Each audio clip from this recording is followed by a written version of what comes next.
Sports Update with Truster Trader. When it matters, get the job done marvellously well by a verified Truster Trader professional. Talk Sport. Good afternoon, here are your sports headlines, and let's head to the action in Mumbai. England chasing a record 254 to beat India and reach the T20 World Cup final, but they've just been dealt a very heavy blow indeed. John Norman is watching. Yeah, they've just lost their third wicket. It's Joss Buttler who has been bowled by Varun Chakravarti, the leg spinner, who was hit for 3 consecutive sixes from the bat of Jacob Bethel, who's 26. But Buttler follows Brook and Salt back in, not quite the pavilion, the dressing room. England chasing 254, 64 for 3 with 1 ball left of the power play. Thank you, John. Elsewhere, EFL clubs have voted to expand the Championship playoffs down to 8th place from next season. 3rd and 4th will go straight to the semi-finals. The next 4 teams will play a one-legged quarter-final, with 5th and 6th playing at home. Simon Jordan's a big fan and points out that because there are only 6 points separating Derby and Norwich this season, you could envisage a 17-team promotion race. All of a sudden, you've got 66% of the league having something involved. Then you've got the other 25%, or 35%, sorry, sort of going to the Gabby Bongle arithmetic school, the other 34%, which would be fighting for not staying in the division. Meanwhile, the FA have charged Pedro Neto for acting in an improper manner after his sending off against Arsenal. He's been alleged to have failed to leave the pitch promptly and to have directed abusive language towards the officials. Rugby Union Darcy Graham and Jack Dempsey have returned to Scotland's 15 as 2 of 5 changes for the side to face France at Murrayfield. Xander Fagerson has dropped to the bench. And Lewis Hamilton says he hopes African countries unite and take Africa back from the French, the Spanish and the British. The 7 times F1 world champion says he's really proud of his African heritage and says he doesn't like the fact the rest of the world owns so much of it. More at talksport.com. talkSPORT News. Sir Keir Starmer has announced the UK is sending more fighter jets to the Middle East as he defended his response to the crisis in the region, and failed asylum seekers could be offered tens of thousands of pounds to leave the UK. More from the news team at past. talkSPORT weather with QuickFit. Get a free vehicle safety check at all of our 600 centres nationwide to keep you safe on the road. QuickFit. Drive away happy every time. Outbreaks of rain with some hill snow in the north, rain continuing southeastwards across the north and west of England and Wales, but staying dry and pleasant in the southeast.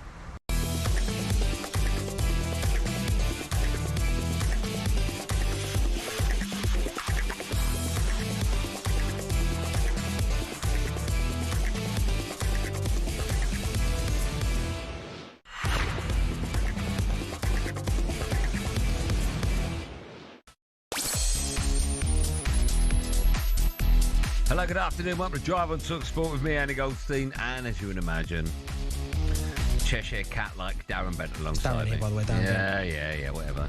Arsenal 3 points. Can get his hair cut now. What a night. You did have a good night. Right, Jiggo, we've got a show for you today. We'll discuss the EFL voted to increase the Championship playoffs from 4 to 6. I think that's nuts.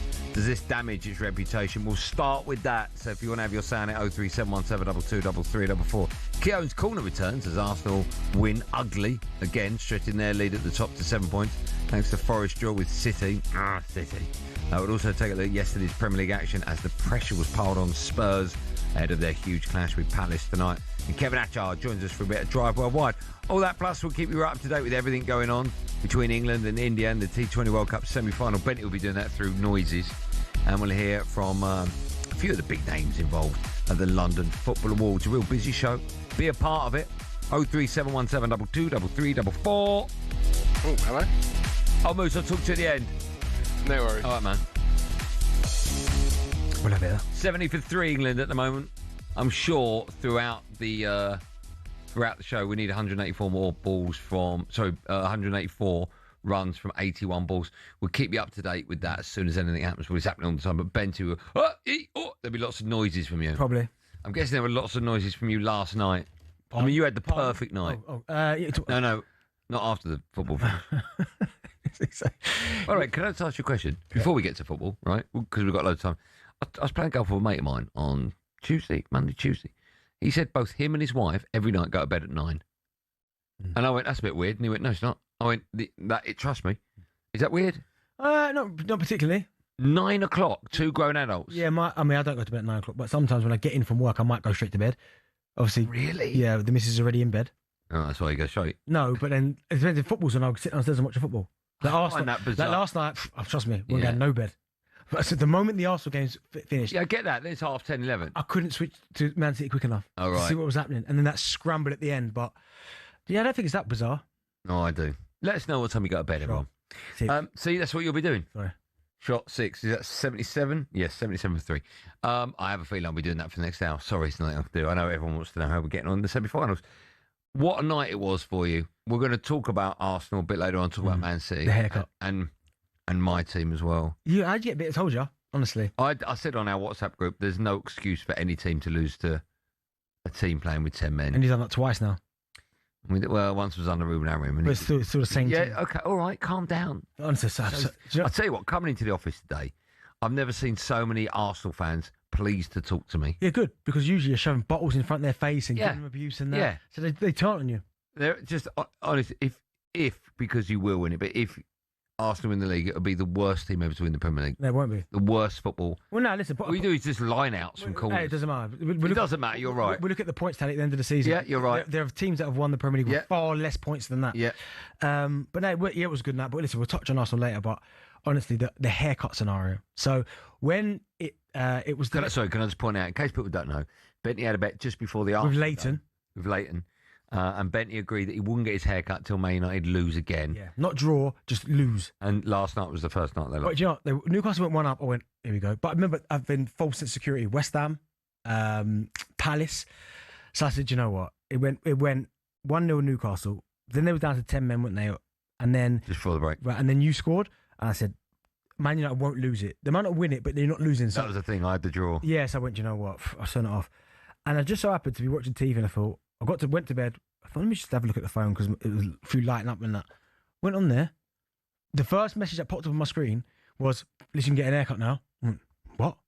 Quickly, obviously went into the scores. Saw that he got beat 2-1. I mean, what a winning goal it was, by the way. Unbelievable. And what a performance from Aaron Ramsdale. I told you, in my opinion, he's better than Pope. I don't think it's even close. Okay. But that performance there was incredible. Yeah, the one from Xerxes tipped over was brilliant. Yeah, so I looked at that and I was so happy about the haircut that I've jumped up. Yes! I thought you were coming today bald. Nah, do you know what? I thought probably Saturday morning I'll probably... I got the FA Cup this weekend, Mansfield Arsenal, so I thought I'd do it for that. Fresh cut for that. Well done to you. We'll be talking about all the games from last night. And, of course, from 6, we'll be looking ahead. There's another one. We'll be looking ahead to Spurs. What a big game it is now. They're officially in that relegation battle. 89 for 3 England are at the moment. Right, the Championship playoffs, they're changing. So, is it right that a team could finish 8th and still be playing Premier League football the following season?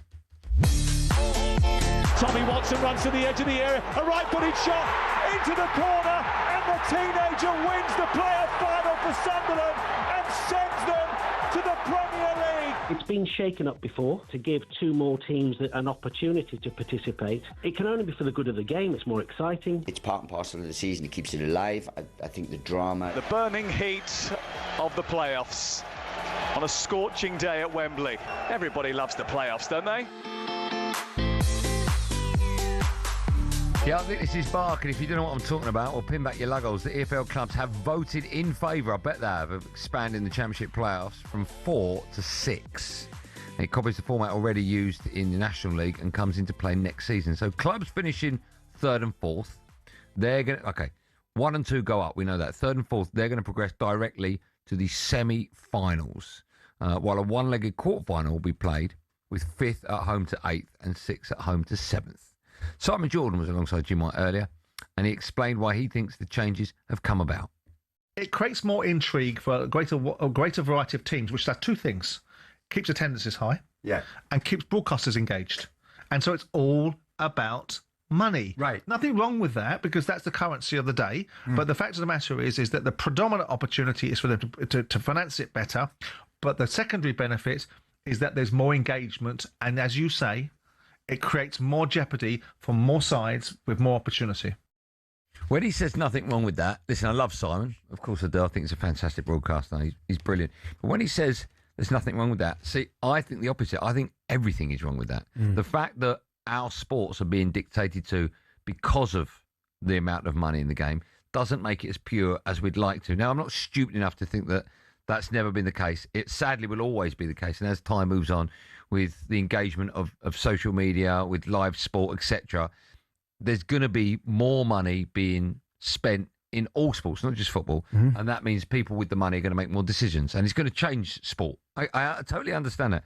But where I do think it's a dangerous line is you're now coming to that tipping point of whether or not it benefits the sport. And I don't think that if a team are 13th or 14th with 3 games to go and they go on a run of 3 wins out of 3 and they somehow manage to get to 8th, I don't think it's a benefit for the Championship or even the Premier League if that team somehow manages to get into the Premier League the following season.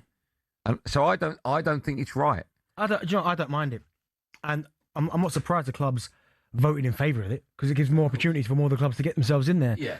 And I think about sides like Bristol City, Mill to some extent, although they gan really well about their business. Even if you look at the Championship last season, right, and where the teams that finished just outside it, brilliant internet. But it's one of them where I actually quite like it, and I understand what you're saying because you're saying there's nowhere on the planet a team that finishes so far down the table should have any chance whatsoever of getting to the Premier League because their form has dictated throughout the season. They've not been good enough. But I don't see anything wrong with it. I just think that it's... Look, we're constantly saying, season upon season, when a team comes up, they're not going to survive in the Premier League. They haven't got enough money. They haven't got a good enough squad. And I also think a big part of it is it's not fair. You've got a season to get into the top 6. Yeah. If you're not good enough to get into the top 6 in that season, then you don't deserve to be playing Premier League. Would you know what? Last season, not this season, but last season in the Championship, right? So you had Bristol City finished 6th on 68 points. You had Blackburn finished 7th, so missed out 66 points. Millwall 66 points. West Brom 64 points. Middlesbrough 64 points. That's got 10th. That's all the way down to 10th, right? So I'm thinking, all of a sudden now, these teams, just to add a little bit of motivation to get themselves in there, I haven't got an issue with it. What I will say, though... But then it's not a season-long campaign. Well, it still is a season-long campaign because you finish where your league form dictates. But what I will say is, I would like to see it throughout all through the EFL. I think that would be the smart thing to do. But I think this format, I won't say it makes it easier, but we've seen Ipswich do it back-to-back promotions. We've seen Wrexham do the incredible. I think it might, if you do this format, which they're going to do, I think it makes the opportunity to go from division to division a little bit easier. Does that make sense? Because now there's 8th, because you go, well, just get to the playoffs, anything can happen. Well, if you finish 8th, you've got 1 game. It's a 1-leg tie. Yeah. So 1 game gets you in the semi. Then it's 2 games for the semi, it's 3, and then the final at Wembley 4, right? If you go on a little bit of a streak and hit it off with 4 games on the bounce and you've had a pretty dreadful season, yeah, you're playing Premier League football. Well, I do think if you've had a dreadful season, you're not going to get anywhere in it. No, but you could be 14th and win the last 3 games. Yeah. I mean, the Championship last season was so congested. I mean, it always is, right? But even if you go down to... So, what did I say there? So, 8th place last season is 66 points. You go all the way down to 15, which is QPR, it's only 10 points. They've got 56. Yeah. So all of a sudden, if there's a few games left of the season, all these teams have got a chance of nicking something. I don't like it. I ain't got a problem with it. You like it, I don't like it. A lot of you do, a lot of you don't. It's interesting they're not doing it in League 1 and 2. Yeah, see, I wonder why that is. I prefer EFL to go the whole way through. So League 1 it should be that. Yeah. But I imagine the reason they're doing it because you get big teams like Birmingham and Wrexham.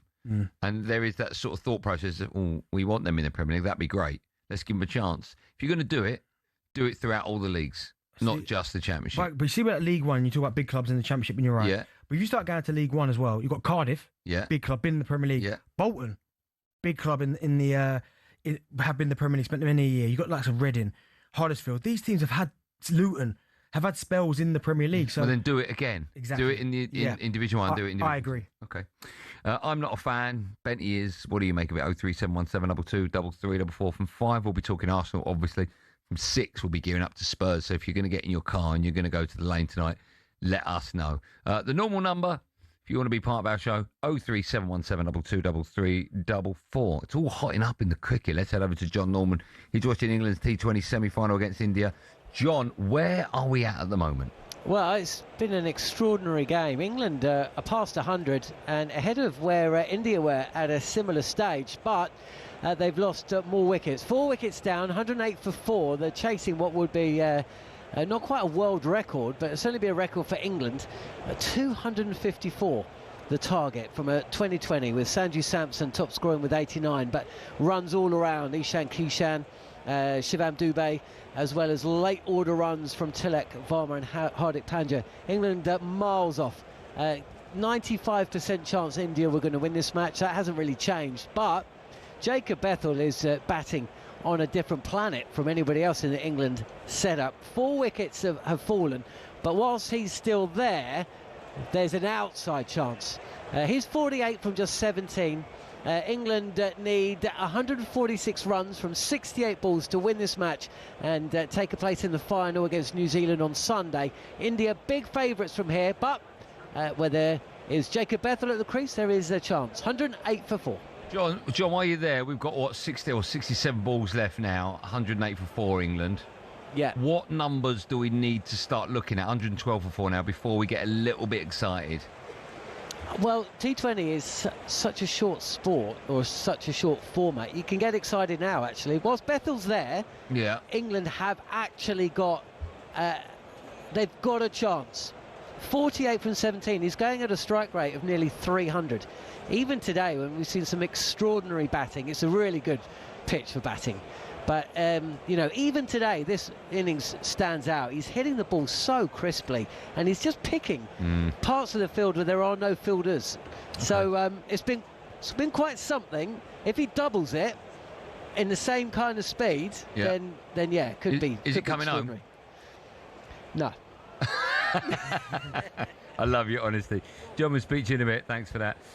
We'll keep you up to date with everything that's going on between England and India when we come back, and also we'll take more your calls about the Championship there, allowing more teams to have the opportunity to play Premier League football the following season. Are you a fan of the new playoffs or not? 03 717 22 33 44.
Let's go to Lauren, who's Arsenal fan. All right, Lauren? Oh, hi, Jamie. Sorry, it's actually Laura, the Arsenal fan. All right, Laura. Hi. How are you, boys? Yeah, we're good. How are you? You feeling good? Up the Chelsea. Oh, I'm feeling great. I've just come fresh off the back of presenting the Arsenal game on TNT and just, to be honest, really enjoyed it, Jay. Oh, it's Woodsy. Oh, my gosh. Oh, my gosh. Yay! Woodsy, you've done it. What's happening? Woodsy, why is it taking you so long to phone us up? Do you know what? I've been revelling in a brilliant season. I've just been enjoying myself. You know what? It's bad if Woodsy's phoning us up. It's bad. About you, Hold on. Where have you been when you've been bottling it, Woodsy? What's happened? All of a sudden you go 7 points clear and you phone us. Jamie, I had to scroll down my phone. It took about 5 minutes to find you on the table. Oh, Woodsy, this is a scrolling. Spurs ain't even played, and it's the worst night for us ever. What is going on? I don't even want to answer questions. I just want to ask you how you're feeling. Woodsy, take the floor. Woodsy, I'll sit back and enjoy it. All right, take the Woodsy, floor. I feel sick. I feel sick as a dog right now, honestly. How awful is it? How bad on a scale of 1 to Spurs is it right now? I can't believe I'm getting stick off Woodsy. Woodsy, can I ask you up talkSPORT? Woodsy, can I ask you a question? Woodsy, do you want Spurs to get relegated? If I had a choice of which one, is that what you're asking me? Woodsy, answer whatever way you want, right? Do you want Spurs to get relegated? No, I absolutely don't want Spurs to get relegated because I want to enjoy more North London derby pummelling for years to come. For years to come.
saw 4 faces, one man, a brother from the gutter. We love cricket. We don't like it. We love cricket. Strava Talks put me Andy Goldstein Darren Bent alongside. Just quickly, if you're wondering what we do in the ad breaks, I was scrolling through my Instagram. Turn down a bit, Jack. I was scrolling through my Instagram, thanks. And I was watching someone come out of a building going to a car, and there was loads of people screaming, and Benny went, "Who's that?" And I turned it around, and it was Paul McCartney. So Paul McCartney. And he went, "Oh." And I went, "He's probably the most famous person on the planet." And you said, "No, Ronaldo's more famous." Yeah, Cristiano. And I went, "Don't be silly." Yeah, Cristiano is. The guy's like, do you know what it is? I'm not talking about social media following. Because but that plays its part. I know, but Cristiano has a younger following, therefore more of his followers will be on social media. Just it's not 1967. Yeah, no, exactly right. No, if you grew up with the Beatles, right? Yeah, you love the Beatles. I get that. You're not going to be predominantly on social media scrolling through. I get that, but Ronaldo, football's the biggest thing on the planet, right? And he is the. I'd say music is probably exactly the same level. Music and sport. McCartney's pomp is not now. I know, but McCartney's probably the most famous musician on the planet, right? Okay, yeah. Okay. Yeah, potentially. I just think Ronaldo's got like a cult following. People are cults. I know. So well, look at the Beatles. Yeah, I get that, but that was then. Now, Ronaldo, come on. Okay. The guy's got nearly 700 million followers. We'll ask people when they. And yeah, social media runs the world. Yeah, I know, but I think that's unfair because as I said, a lot of his followers aren't on social media. 700 million is nuts. You know, no. Someone that likes football and the Beatles. Who? We're texting Owen a bit. Will you take his answer? No, because it's not gospel. All right, calm down. So it's not gospel. Because he doesn't agree with you mean? Right, we're taking your calls. Are you a fan of the new playoffs? 0371 722 3344. Owen joins us. Hello, Owen. Good afternoon, Andy. Hi, Bent. Are you all right? How you doing, boss? You all Owen, right? how old are you? I'm 29. Right. Okay. Oh, we'll do the votes throughout the day. Ronaldo or McCartney? Who's bigger? Oh, McCartney. Okay. There's one for McCartney. Good answer, by the Got way. with McCartney. Thanks, Owen. Good work, by the way. Stay as long as you want. What's your view on all playoffs? I'm on your side with this, Andy. That it's all about sporting integrity, and the fact you're about to let in the 8th and 7th place teams into the playoffs when it's been top 6 for years and years, longer than I've been alive. And, you know, I'm a Coventry fan. I've been through the playoff system 3 times in the last 10 years, League 2 and 2 Championship. And although we've lost the Championship a couple of times, I think it's great as it is. You get you get the fans, you get the pressure. And if you're adding 7th and 8th, it just loses that sparkle, I think. And also, you've also got the 8th and the 7th, and yes, they could be on this great run of form, as you alluded to earlier, Andy. And all of a sudden, 8th wins their eliminator, they then beat 3rd in the semi, and then they've won the final. And also, if you finish 3rd and someone has a decent run with 5 games to go and they were 14th and you finish 3rd and they somehow scrape into 8th place, they could beat you in the final. Exactly. And that's not fair. To be fair, Andy, you've seen it in the National League because they did the same thing about 5 years ago. You've seen it in the National League where I think Grimsby was 7th one season and they beat 5th place or 4th place and then they beat, I think it was Wrexham at Wembley and they got promoted. Yeah. Yeah, I hear what you're saying. Listen, that's a good point. Let's take as many calls as I can. Thanks for that. And let's go to Steve, a Leeds fan. Steve-O? Hi, mate. You all right? Yeah, how old are you, Steve? I'm 47. Who's bigger, Ronaldo or McCartney? I'm a football nut, so I'd have to say Ronaldo. Okay, all right. 1-1 at the moment. What's your view on all things playoffs? I quite like the idea, but I don't see if we're having more teams going through a playoff to get promoted, why not have a playoff to get relegated? Have the bottom 2 going down. Yeah, I'd love that. And a playoff to get 4. They did that. I think I'm right in saying that the very first year of playoffs, they did that with the Premier League team who were like 18th. Yeah. No, so not 18th, 17th. Had to play off the team that was like 2nd in the Championship. I'm sure they did that the very first year. Yeah, I think it'd be a good idea if the bottom 2 go down, then the next 4 have a playoff. If you win the game, you stay up. Do you think though you're more likely to have the team that's been playing Premier League football going to win that game because they're going to have a bigger squad or better squad? More than likely, yeah. I tell you what, it's a fantastic chance as well for the team that got relegated at the Premier League to go straight back. 8 teams in the playoffs. Yeah. Do you know what I mean? Because if you come back down, earn your place, right? Yeah. Do you reckon they've done it knowing that Spurs are going to get relegated? I thought that, but they've voted. It's the clubs that voted for it. Yeah. But I did wonder if there was a little... Spurs could go down now. Oh, it's a game tonight's massive. It's huge. We're doing that from 6. Absolutely massive. Still to come. We'll also be looking back on all of last night's action, including Chelsea's brilliant win away at Villa. First, though, time for no Googling. We want to know who's the all-time top scorer in Championship playoff history. That's semi-finals and finals. I think I know that. He scored 5 goals in total. All right? No, it doesn't work here. Who do you think? I think Tony Cascarino's record was pretty decent. No. Well, apparently... Yes, that. Well done. Bentley's got it, have you? The answer to that and loads more coming up in just a moment. England 131 for 4 in the semi-finals.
Every game, every week, where the goalkeepers go over, they do that one where they go up for the ball, they jump, and then they fall forward, and they waste 4 or 5 seconds on the floor. Every single goalkeeper does I liked what you said before that, though, Gary. We're closing ranks, and we're just getting on with it. Daniel's a big Arsenal fan. Do you agree with Gary there, Daniel? You're closing ranks, and you're just getting on with it. I fully agree with Daniel. I fully agree with Gary. Yeah. Reason being is, do you remember before Arteta joined Arsenal, how Arsenal was before? We were walk the ball into the net, weak old Arsenal. You can't win games like that. Now we're strong Arsenal, we're boisterous Arsenal, and I love the fact that we're playing housery. Love it. Finally, Arsenal are doing a bit of housery. What every other team has been doing for the last 40 years that I've been alive. Why is it that Arsenal seems to be the problem? Right. Okay. Why do you think that this is the top topic of conversation this morning? Because everybody else outside Arsenal, it seems, isn't having it.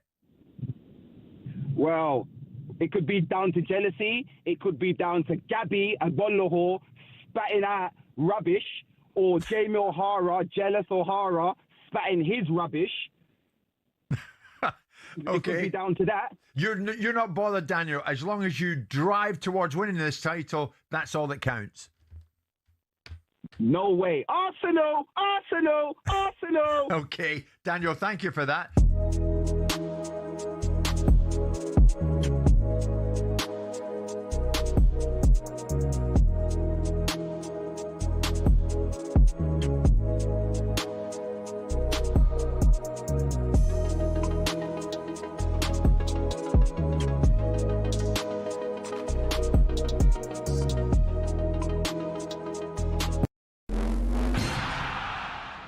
Premier League teams have got a load of crazy nicknames. Ever wondered where they came from? Some are pretty straightforward. Arsenal are the Gunners because they were founded by a group of munitions workers, and Bournemouth are the Cherries because their old stadium was built right next to a cherry orchard. Then there's Everton. They're dubbed the Toffees, but why? Well, because when the club was formed, just down the road there were 2 local toffee shops. Ipswich Town nicked their nickname off their opponents in the late 90s, Birmingham. The term Tractor Boys was chanted as a way to tease the team about their farming background, but they started using it themselves as a way to cheer on the team in victory instead. Take that, Birmingham. Let's head to Leicester, famous for more than just a red, well, orangey cheese and Jamie Vardy. Leicestershire's also the birthplace of fox hunting, hence the Foxes. Crystal Palace's nickname came from an extreme makeover. They were having a nightmare run in the 70s, and when they were relegated, their manager, Malcolm Allison, wasn't having it. I know what will make us better, he thought, a new nickname. The Strong and Deadly Eagle sounded like a pretty good bet. And there's more to that story. Brighton used Palace's nickname to inspire their own. Ooh, a bird, they thought. Let's just pick a different one for us. And so in a heated match between the two teams back in 1976, when Palace fans began chanting "Eagles, Eagles," Brighton fans had the perfect reply: "Seagulls, Seagulls." So next time the away end's chanting their crazy nickname, you'll now know exactly where it came from.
Jack, make sure you play that Ronaldo track afterwards, yeah? Do you know what this is called, by the way? Don't let me down. Have a guess. I'm watching currently the Paul McCartney doc on Amazon called Man on the Run. Very good. 20 minutes in. Very good. Do you like the Beatles? Wait, before my time. I know, but so was the 1970 Brazil team, but you love them. True. No, it's not my genre of music. Okay, it's a great doc. Right, before the break, I asked the question, who's the all-time scorer in Championship playoff history, semis and finals? Bobby Zamora? 5 goals, Bobby Zamora, yeah. Right, soon, well, in about an hour and a half, we'll be asking if Spurs would come straight back up from the Championship. Blimey. But England, they're in T20 World Cup semi-final action right now. The last we heard, things were looking good. John Norman can tell us if things are still looking good. John? Well, I think England is starting to believe they could pull off the miracle of all run chases, and India are starting to show a few signs that they are going to give up a 253 run target. 159 for 4.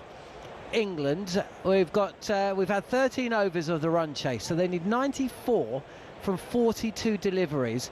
They've got Jacob Bethel at the crease still. He's key. 28 ball knock, and he's already 65 not out. And Will Jackson's come in, and he's 35 from 19. England are putting the pressure back on India. They essentially need 2 runs every delivery from here on in. India's still big favourites, but England are still in with a chance. It would be extraordinary if they were to manage it. The target 254. They've got 7 overs to get these runs. They need another 94. They're 160 for 4. John, where in run chasing history would this rank if we did it? Number 1. Okay, good answer. Is he coming home? No. Still not coming home. Okay. You'll change your tune soon. Thank you, John, for that. Right. I think he's coming home, by the way. I think we'll do it. 94 or 42. I mean, you're really putting your neck on the chopping, but it's 13 overs in. You didn't say at ball 1. Well, 13 overs is not a lot. No, it's over halfway. Well, no, it's not, is it? Yes, it is. Oh, it's still a long way to go. So anyone can say it now. Still a long way to go. Joe's right. Can you count to 20? Oh, yeah. T20, yeah, it's a big clue there. I know, but it's still a long way to go, right? Yeah, but it's not like you called it it's coming home at the start. Do you want to call it? Well, yeah, I thought India would win at the start. All right, well, now what do you think? I still think India will win. Well, there you go. Neck on the chopping board there. Right, time now to look back at last night's action in Giles Premier League review.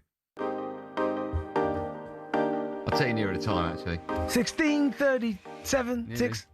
Right, let's start with Newcastle's very late 2-1 win home to Man United. It was a very late strike on 90 minutes. That was in a brilliant goal as well, by the way, to give Newcastle's 10 men 3 points. It's the first time Michael Carrick has lost since taking over. He spoke to the media after the game, said they need to remember that they're still third in the league, only just. The boys have been fantastic, you know. So we've lost a game of football. Listen, it hurts me a lot. I'm really, really disappointed with tonight for different reasons, but we can't lose sight of the position we've put ourselves in as well. So as much as I'm disappointed, and we need to learn from it because it's a bit of a lesson for us tonight. Nice cut. Firstly, let's give credit to Newcastle. Yeah, they're brilliant. Because what we often do, we talk about a team that's lost, and we don't give credit. I thought Newcastle were absolutely brilliant. Yeah, man, good. I mean, to make that change as well, Newcastle, to put Ramsdale in goal. I mean, for me, it was the right decision. It was a really, really good game. I mean, not good for Nick Pope because Ramsdale was brilliant, but you're right. 10 men, they worked hard. I thought the red card was harsh because I don't think he dives. Not once when he goes down does he... Do you not? Not once does he throw his arms up or look at the referee. It doesn't matter. No, but he just lies straight on his back, almost like he lost his balance. Okay, I'm not sure. Yeah, so no, but for Newcastle, I thought it was a very, very... And thank you, Geordies. Obviously, I can get the haircut now. Yeah, just a quick word about Man United. Are we finding out a bit more about Michael Carrick now as a manager? Well, to be fair, I think you've been getting away with it for a little while now. I think you got away with it against West Ham where Sesko popped up with a really good finish. Yeah, equaliser. Yeah, you beat West Ham 1-0, difficult game. No, drew West Ham. No, you beat Everton 1-0. Yeah. You went 1-0 down against Palace, then the red card. So maybe this is just a sign it kind of leveling itself out. But listen, the job that he's done is still remarkable. Yeah, of course it's very tight though, by the way. Really tight. I mean, like yesterday morning, I was like, we're guaranteed Champions League football. And now it's like, flip of a coin again. You even said about you definitely beat Newcastle. Definitely. Yeah. Arrogant. Yeah, I don't think a team should ever lose to a team that's got 10 men, do you? I don't think that's... Sometimes it's hard. It's really hard sometimes to break down a team of 10 men. I know, but they didn't park the bus, which I thought was admirable. That's one of those teams in those stadiums with those fans hostile that it almost, even though they've got 10 men, it doesn't feel like it because they're loud. It makes you run a little bit harder, a little bit faster. You give a little bit more effort. It's almost like the Newcastle fans won't allow you to play that way. Yeah. So fair play and great result for Eddie Howe. He needed it. Yeah.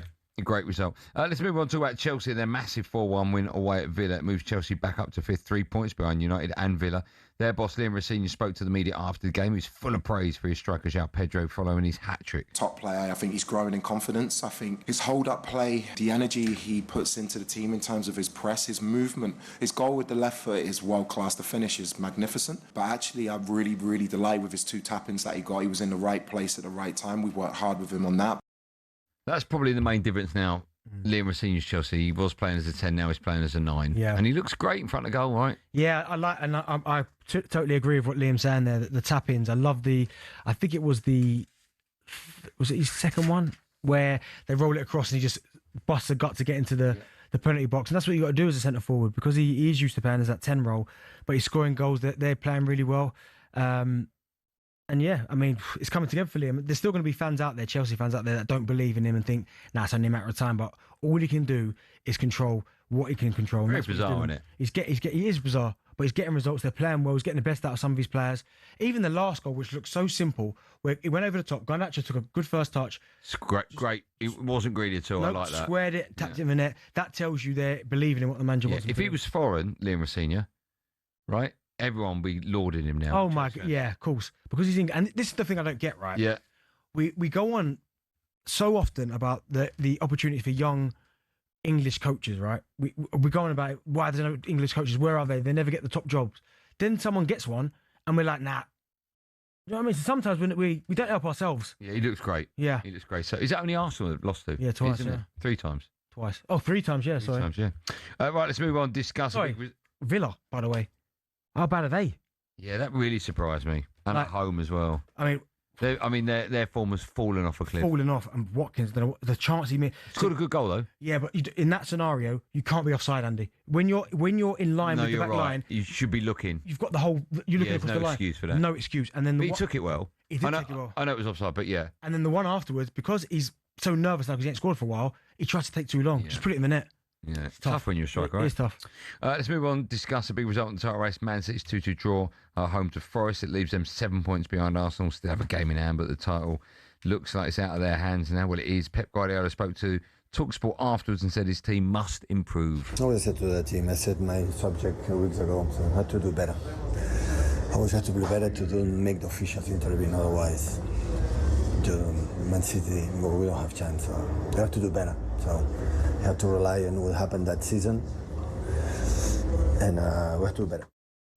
Before we talk about the result, I have to ask you about the penalty. I've not even spoke to you about this. I thought it was a blatant penalty. I mean, he's taking his legs out. Haaland? Yeah. Wicket. Oh, no. I understand where you're coming from because the goalkeeper's out of control, but he does try to keep his arms... It doesn't matter. Close to his still body. takes his legs away.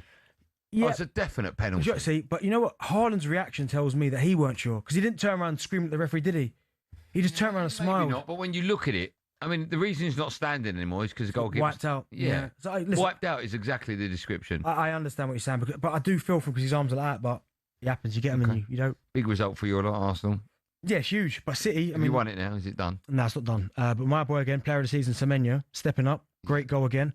But Forest, fair play. I mean, sure, it was Max Scott made a really good point to me yesterday because I spoke to him. He's a big Forest fan. Yeah, and I said to him, do you know what? I think you might get heavily beaten. He went, well, if I want to give you a little bit of encouragement, he said, Morello's been linked to big clubs, Man City. Anderson has been linked to big clubs. Gibbs White nearly went to City. He goes, those three players there, they're not going to just go, lie down. They're going to put a performance in that shows, listen, I'm good enough to play at this level. Yeah. What happens? Gibbs White is Morgan's brilliant. goal was fantastic. Brilliant. Elliot Anderson's goal was incredible. That's what I mean. Both there. And Morello clears one off the line. Defends really well. So what a performance from Nottingham Forest, because I was with you. I thought they were going to get smashed. Yeah. We both said about 4-5-0, didn't we? Yeah. Fair and play. also, with that point, they're 17th, just a point behind Spurs now. All of a sudden, they've gone, come here, Spurs. Spurs don't win tonight. Oh, yeah. We'll talk about that from 6. Let's move on. Talk about another big result at the bottom of the league. West Ham's brilliant one. They went away at Fulham, means they're now only in the bottom 3 on goal difference, just a point behind Spurs. Nuno Espirito Santo spoke to talkSPORT after the game. He discussed the turnaround at the club in recent weeks. No, it's the players. We help them. We try to help them, give them everything that they can, and then it's up to them. And today they did well. Previously they didn't well.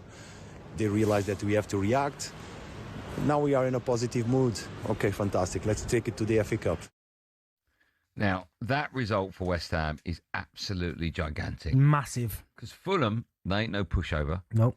And West Ham are desperate for points. To get all 3 away from home now they've got a fighting chance. Now it's anyone, right? No one's going to put their money on any of these teams. You look what they've done the last 6 weeks. Yeah. Obviously beating Burnley within a couple of minutes of beating your lot. They've got a point at Bournemouth.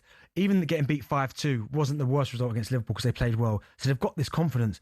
But some of their better players are just stepping up. I mean, Somerville's finish is incredible. The little step over, body swerve. That body swerve to take the defender to the right, and he went. That was fantastic. Fantastic. But then, again, a little bit lucky with the VAR, which was the right decision. Yeah. Where he clearly kicks.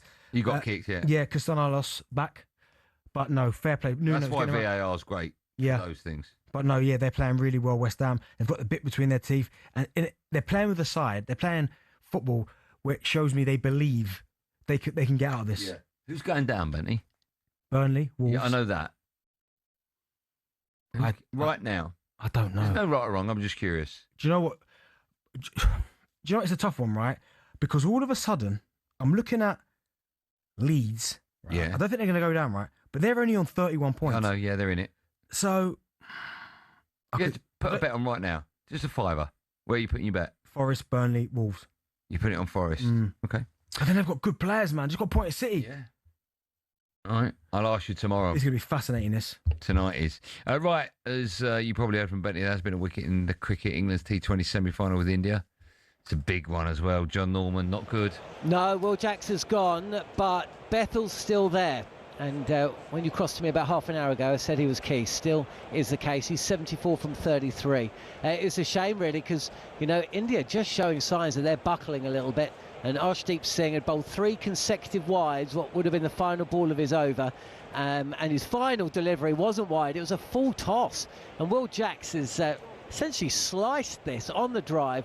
And it has been brilliantly caught on the relay at deep point. Axar Patel running across, taking the catch. His body was going to take him over the line, so he just threw the ball up to Shivam Dubey to complete the take. So Sam Curran, the new batter, he's going to back himself, but it's all on Bethel, really. England need 80 runs from 35 deliveries. They're 174 for 5.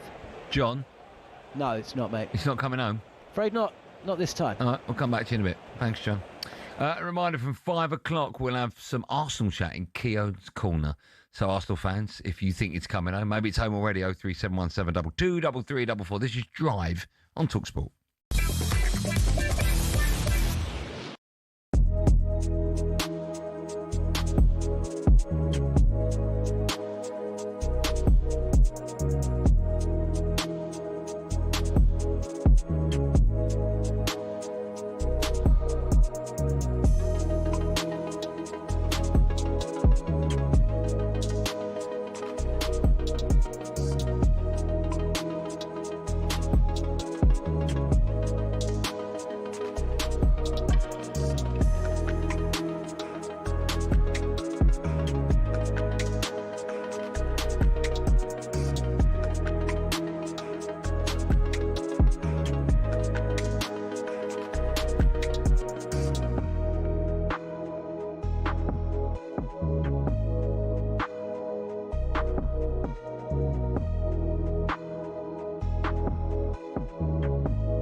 Has anyone seen Manchester United?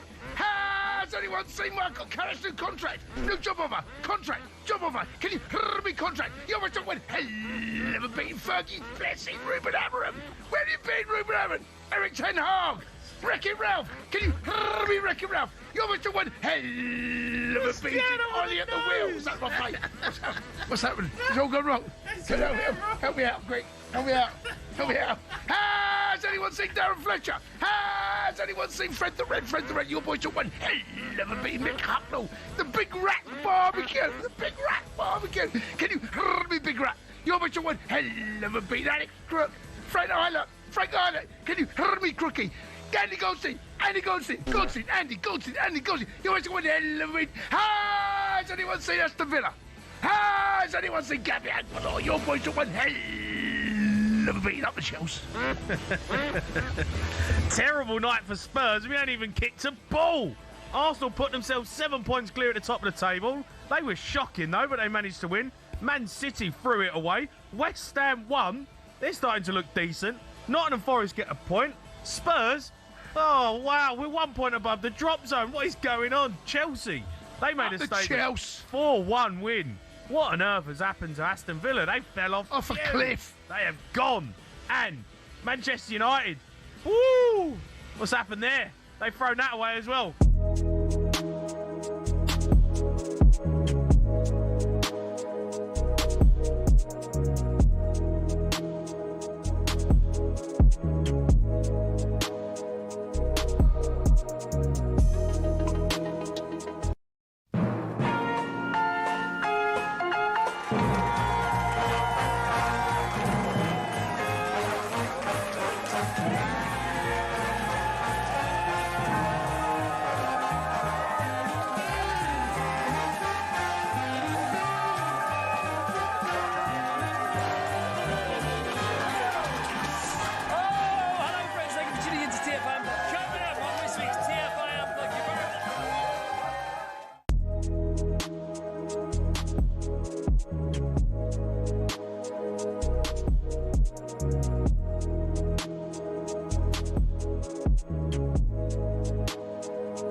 I'd like to know. Come on, everybody.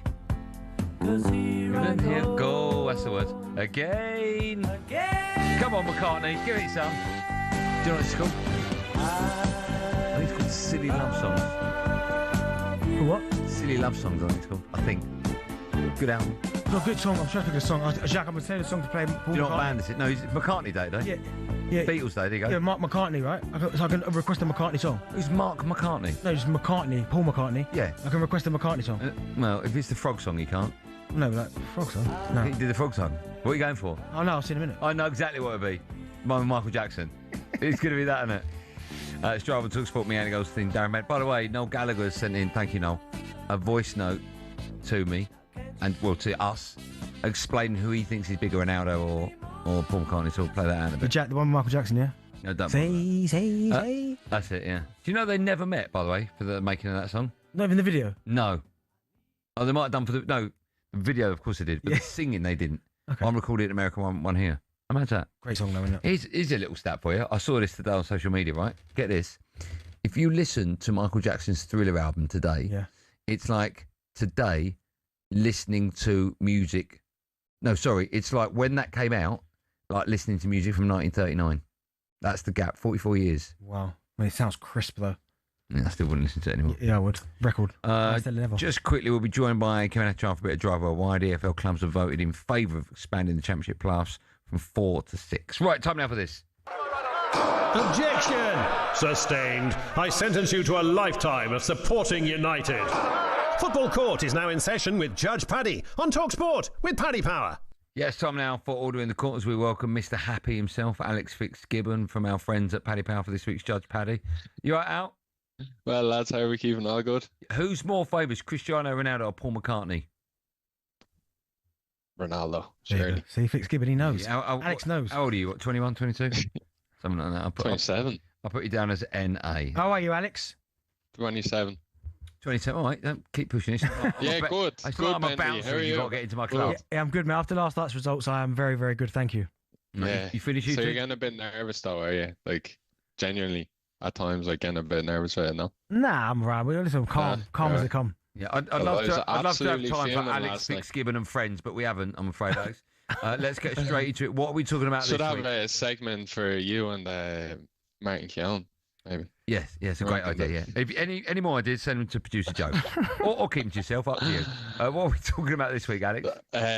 So, yeah, what we're talking about this week, we're going with our Man United dropping points at crucial moments, affecting their top 4 hopes for the season. Okay. Bentley and I got 45 seconds each to make our cases, present our evidence. Alex, you're going to judge us on our knowledge, stats, delivery, and anything else we can make up that you think is relevant. Who would you like to go first, Judge Paddy? Yeah. You're getting a bit cheeky today, so we'll let you go first. All right. Okay, so what's the, just one more time, what's the question?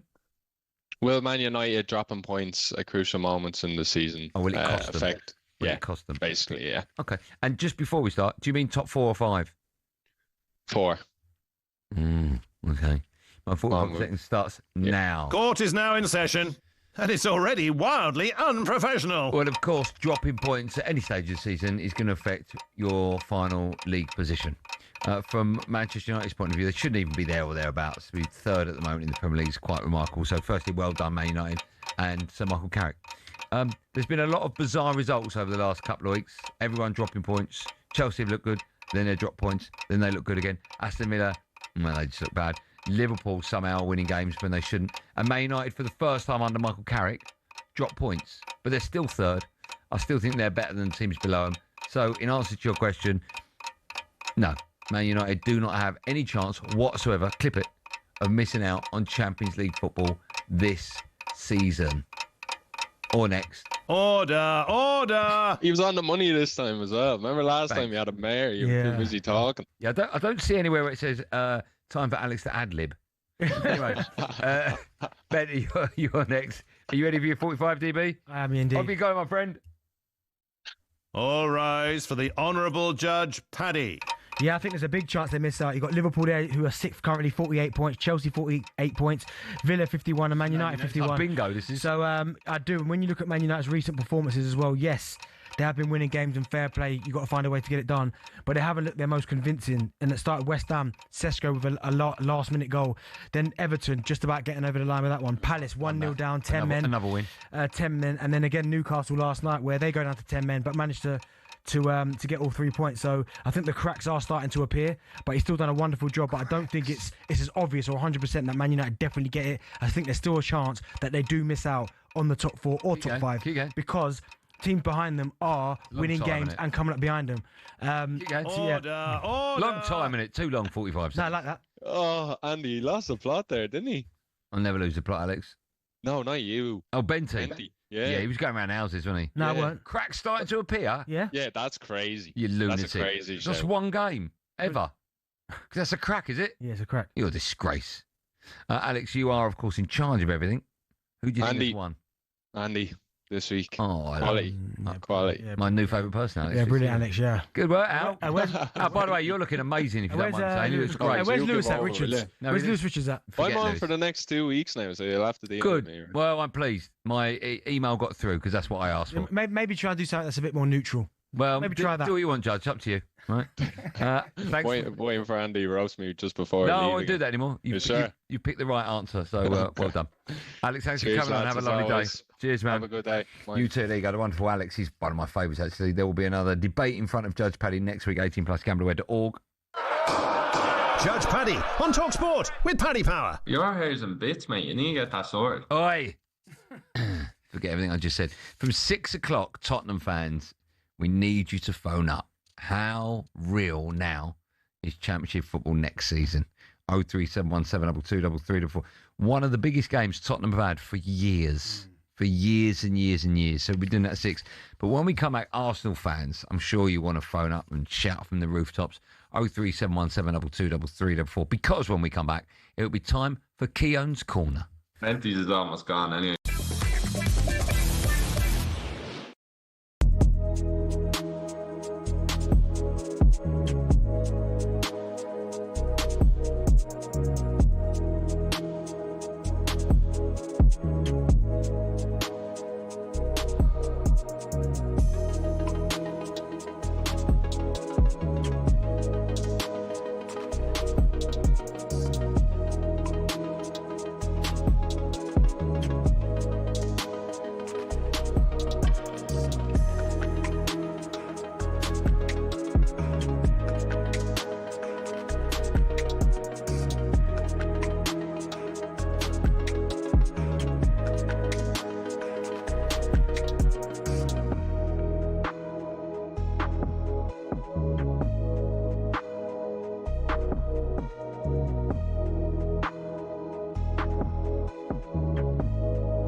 The fact that Arsenal, yet again, seem to have grinded out a result, this time at Brighton last night.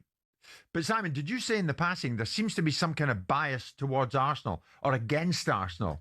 As we went into that break, you were saying to me, there is undoubtedly a bias. Is there a bias? Well, it feels like there's a narrative being created which then creates its own version of bias. Because all of a sudden we're hearing punditry and commentary which is taking a side and it's not saying to win a Premier League for your first time in 22 years where you don't have the knowledge, you're going to have some guile. Then you're going to have some gumption and you're going to have to be strong and overcome adversity in difficult games. Can you go to Stoke on a wet Tuesday night and win the Premier League when it's ugly?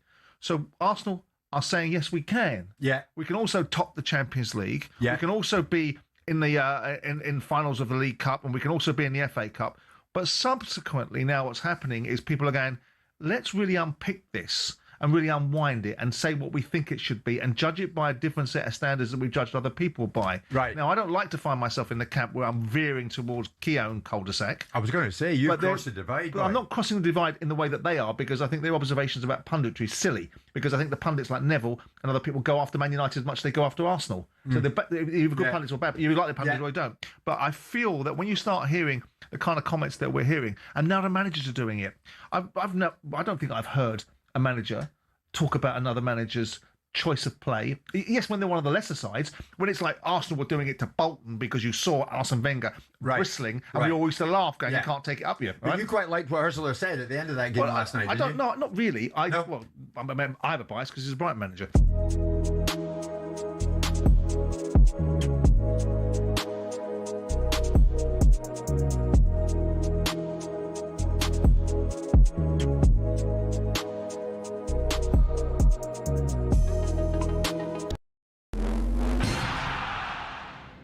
Harry Maguire has lost his legal battle against Greek authorities and been handed a 15-month suspended sentence for a brawl on the island of Mykonos in 2020. He's been found guilty of non-serious assault, resisting arrest and attempted bribery.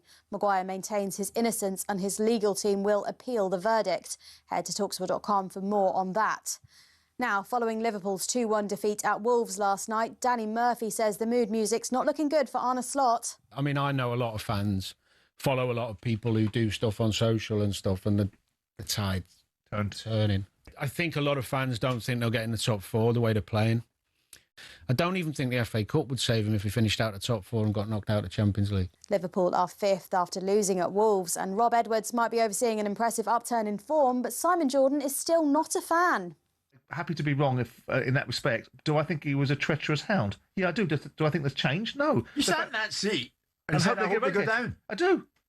I want him to go down, not the football club. Tonight, though, Arsenal take on a much-improved Brighton at the Amex, and Mikel Arteta says dealing with the emotional pressure is one of their biggest challenges. We have managed a lot of emotions the last 8 months, and the deal from here to the end is going to have to do a lot of things that have nothing to do with emotion as well, to continue to be here and to hope to win what we want to win.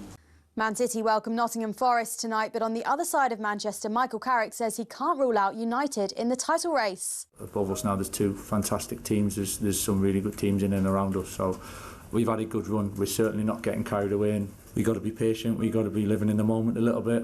Certainly take the confidence. Wherever that's going to take us, we'll just have to see. Some big news in the world of golf today. Luke Donald will captain Team Europe in the 2027 Ryder Cup for the third consecutive time. talkSPORT's Rupert Bell reckons it's well deserved. It's a very time-consuming job, but the one thing, he has put his heart and soul into it since he was, remember, a last-minute appointment after Henrik Stenson was going to be captain, then he went over to live. Donald will look to make history by becoming the first captain to win 3 consecutive Ryder Cups.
Welcome back. You're listening to Drive on talkSPORT. Me, Andy Goldstein Darren Bent alongside me. Yes, rude boys.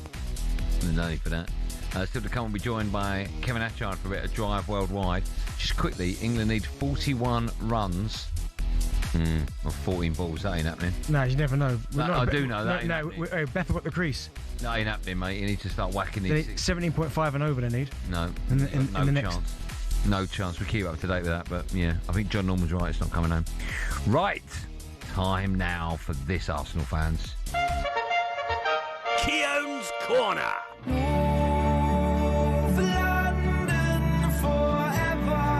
If you want to be a good presenter and you want to go to the next level, don't take fun from other people losing their demise. Your problem was with Andy Goldstein. Oh, 100%, yeah. He's having a giggle.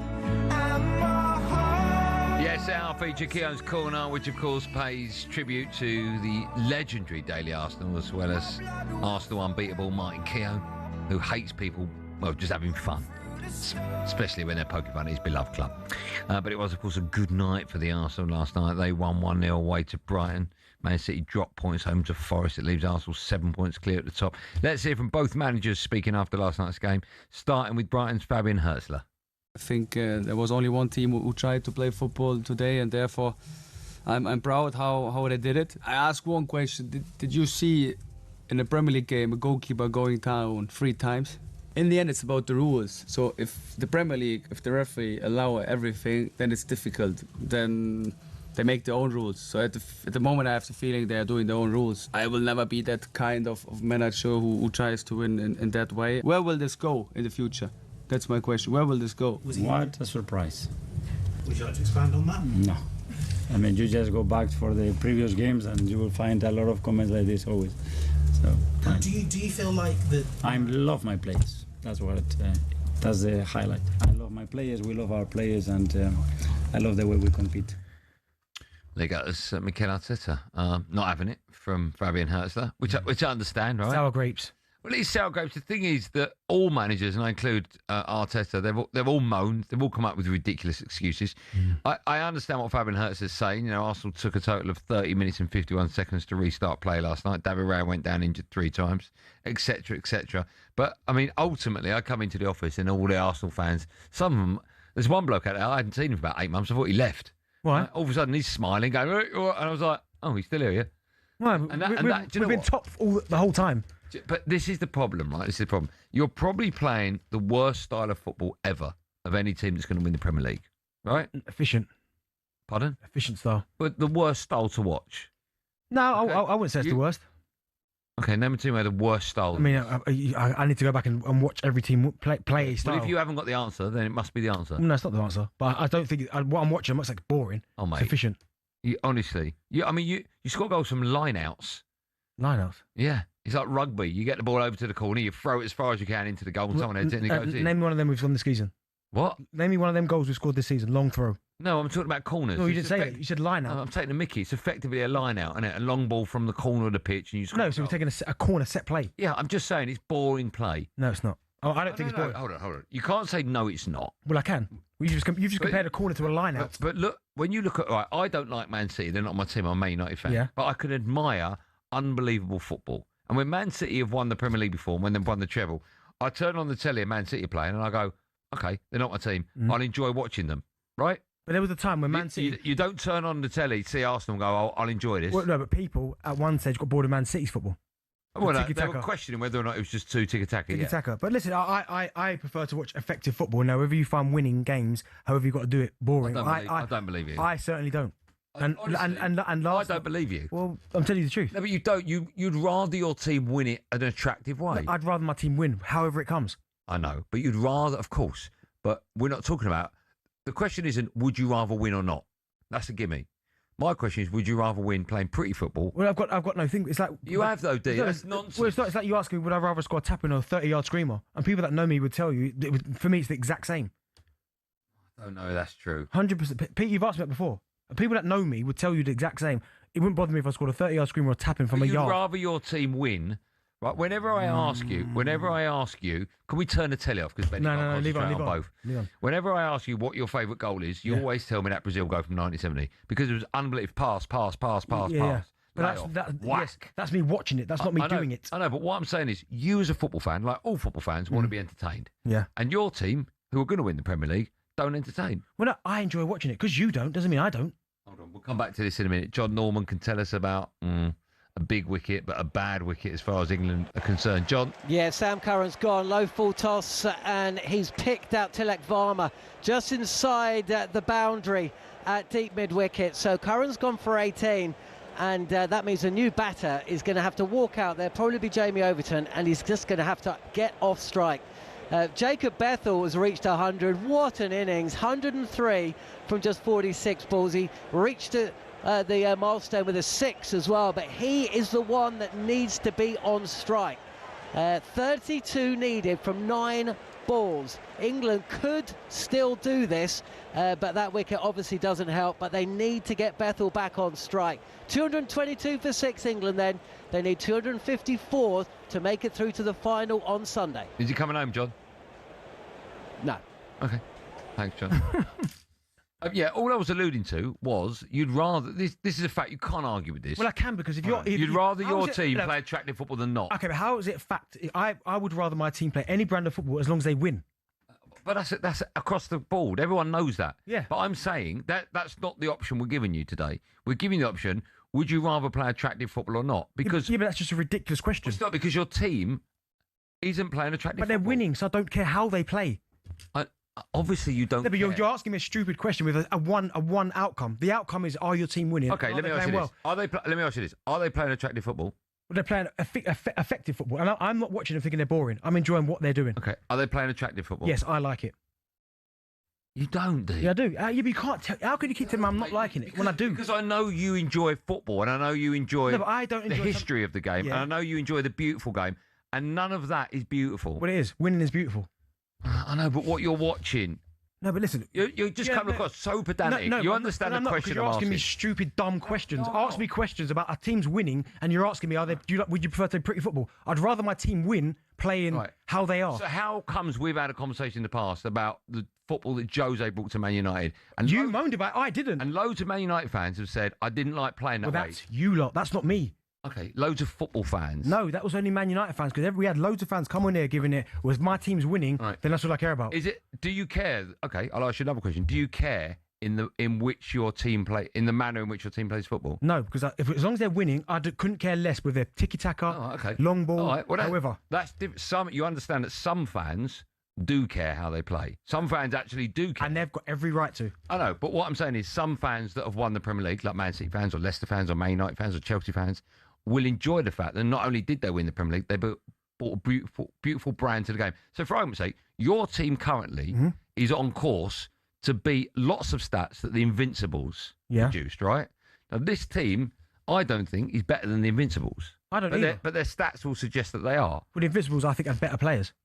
And played a better brand of football. Well, again, I enjoyed that back then. But right now, what Arsenal doing right now, I'm not sitting here and giving it... I'm not enjoying what I'm watching. Okay. I think you can be honest. I think the obvious answer is I don't care, and I totally agree with you. I wouldn't care. But I'd be honest and say, do you know what? It ain't pretty to watch, but I don't care. But you're not saying that, and I think that's a lie. No, because I'm enjoying what Arsenal are doing. No, but I know you're enjoying what they're doing, but you're not enjoying watching. Why do you keep asking me? I keep answering it, and then you keep saying the same thing to me. Okay. I am enjoying what Arsenal are doing. I'm enjoying the way they're playing. You're enjoying the way they're playing. I'm enjoying watching Arsenal week in, week out. Could they do more for your entertainment? No, because they're winning. Unless they win every game 5-0. Could the style of their play be better? Well, anyone's style could be better. Could Arsenal's style of play it could be better, but I'm still enjoying what I'm watching. That's what I'm saying. It could be better. Are you agree with me? No, because you're asking. If they won every game 6-0, I'd enjoy that more. But I'm still. That still doesn't take away what I'm enjoying now. I know, but I'm not talking about the result. I'm not talking about the enjoyment of the result. I'm talking about the enjoyment of the style. You can't deny that Arsenal's play at the moment is incredibly boring. No, because I am enjoying watching it. So how I don't find you might find it boring, but I don't.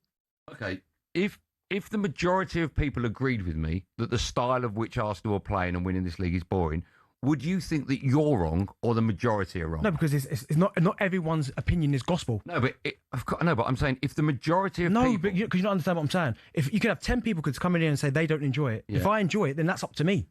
I know that, but there's a majority for a reason in life. Because the majority of people are usually right. That's why majority works. Well, no, because obviously, not if it comes to self-opinion. I know, but your self-opinion can be wrong.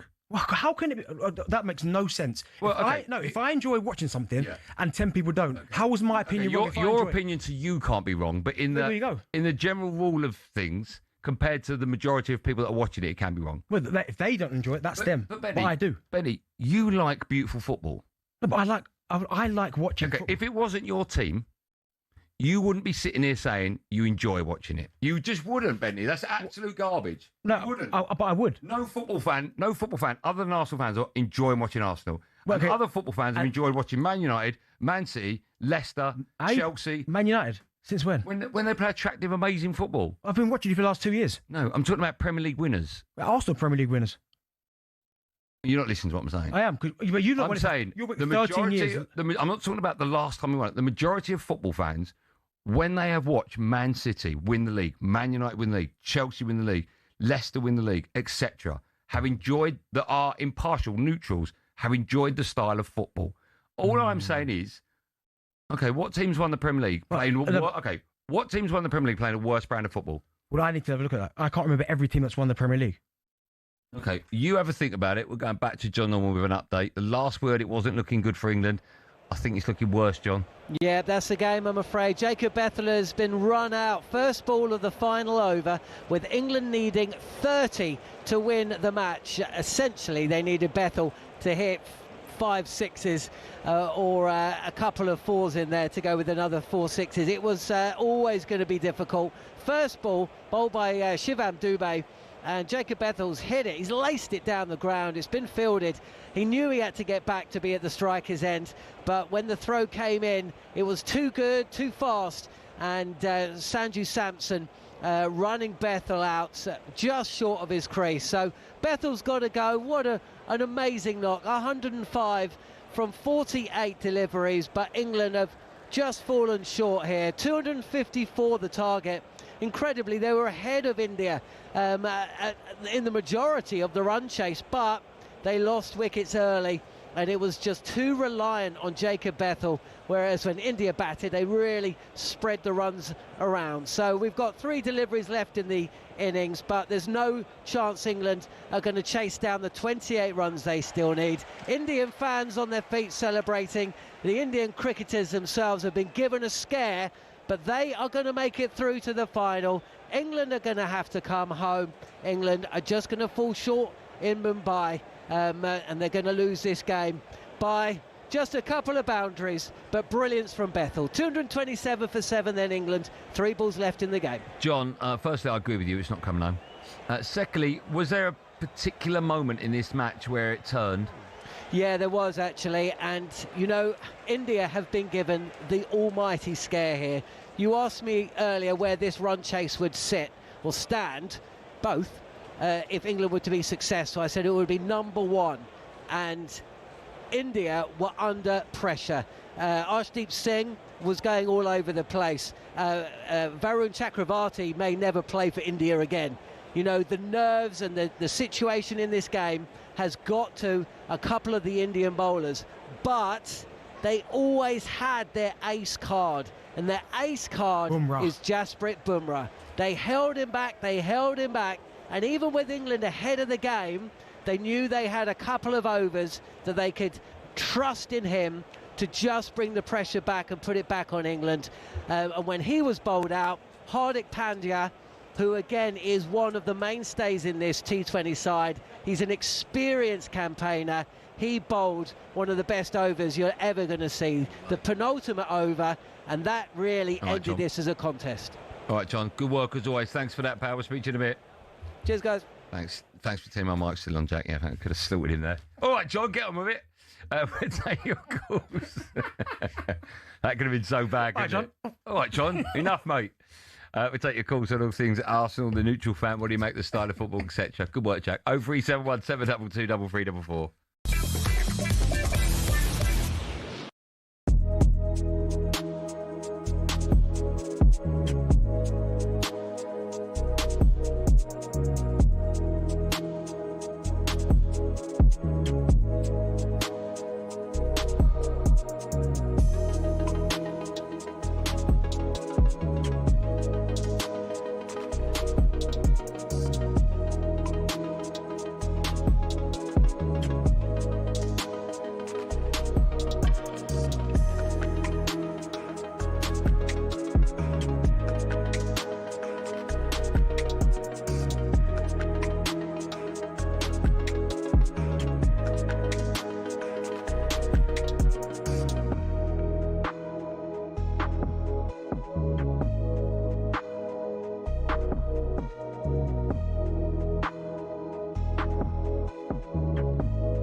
So it makes it more interesting, I think, Simon, for fans of other clubs. That's the bottom line. Yeah. If it was all to finish today and this was in operation now, you'd go way down to 17th with Norwich in the league with a chance to get into the 8th spot.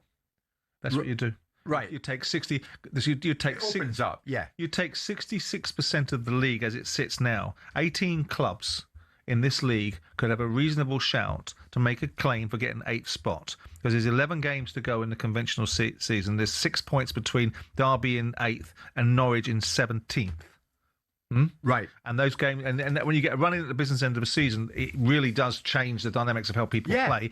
All of a sudden, you've got 66% of the league having something involved, then you've got the other 25%, or 35%, sorry, sort of going to the Gabby Bongle arithmetic school, the other 34%, which would be fighting for not staying in the division. So you've got constant jeopardy in a league, which actually reminded me when I was over in America looking at the MLS and how they construct their leagues and how many teams get an opportunity to play in their playoffs and participate in outcomes for themselves. They have something like 60 or 70% of the teams in a league any given season that could feature in a playoff scenario. Right. So it's all Does about... it affect the quality? There's a message coming through there. You're telling me that 8th could end up going to the Premier League. Surely... that ain't good in terms of the quality of the club that's going to go up. There's nip and tuck. More often than not, when you finish 6th in the league, and we went up as a team that finished 6th, there was the points total. I think West Ham finished behind us and Wigan finished behind us in the league, and they were like a point difference. So tell me there's a point difference between 6th and 8th. Pack it in.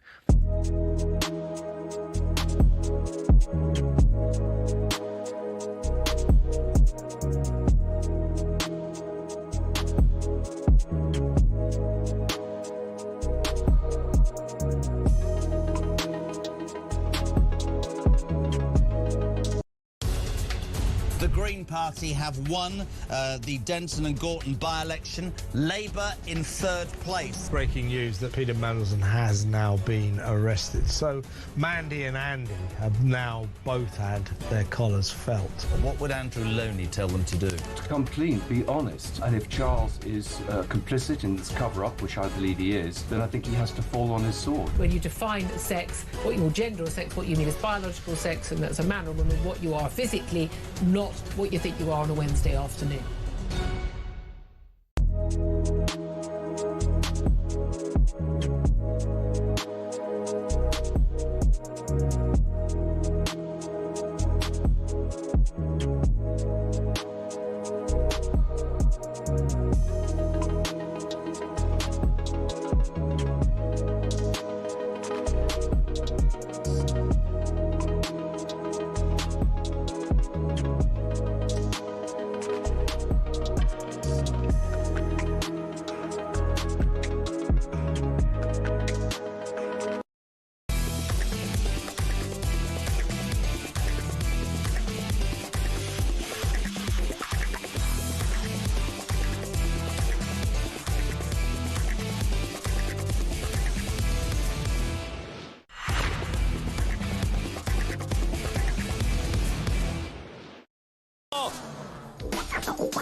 Drive talkSPORT, me Andy Goldstein, the superstar. It's Darren Bent alongside, still to come. Can't wait for 6 o'clock.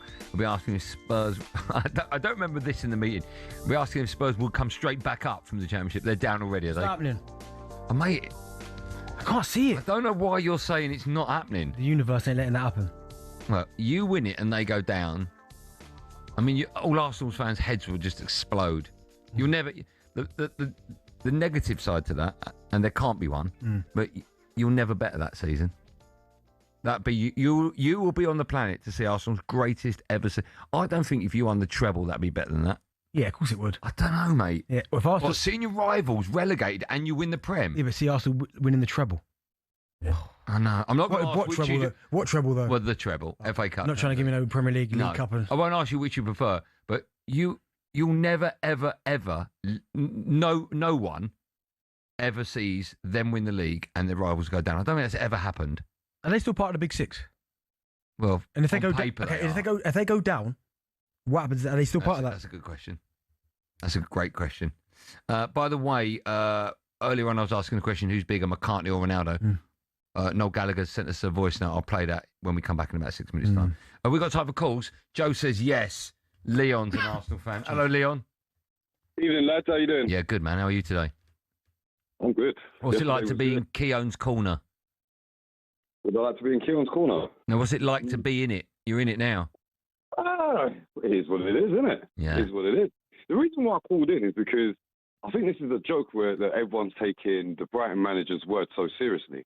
Now, he's moaning, complaining about the ball being in play, and he made a really random comment yesterday about, the ball's in play 60 minutes in other games, but with Arsenal it's 50 minutes.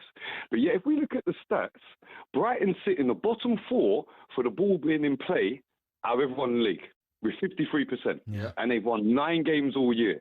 So He turns around and says, "Oh, I wouldn't win that way." You don't even know how to win, mate, because you've only got 9 wins all season. Who's laughing? Who's behind you laughing? Oh, that's the missus. Oh, okay.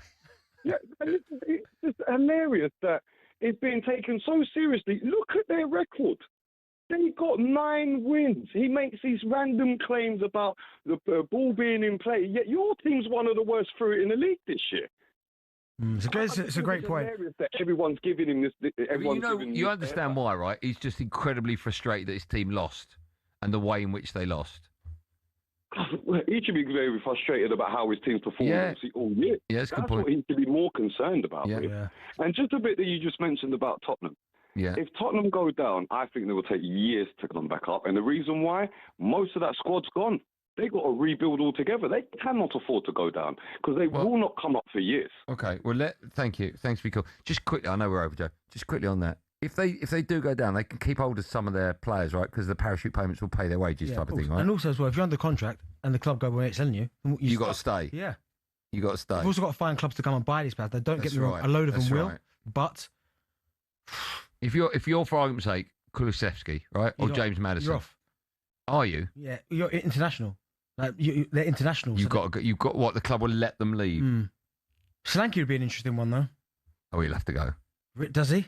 Yeah. I think a lot of them. Well, I think he's right. Actually, a lot of them will have to go. Yeah. I don't you don't think it's going to happen, do you? I don't think it's going to happen. If they lose tomorrow, will you think it's going to happen? Oh my god! And they've got Liverpool away next, didn't they? Well, no, they've got Atletico and then Liverpool. And then Atletico. Oh my goodness gracious me!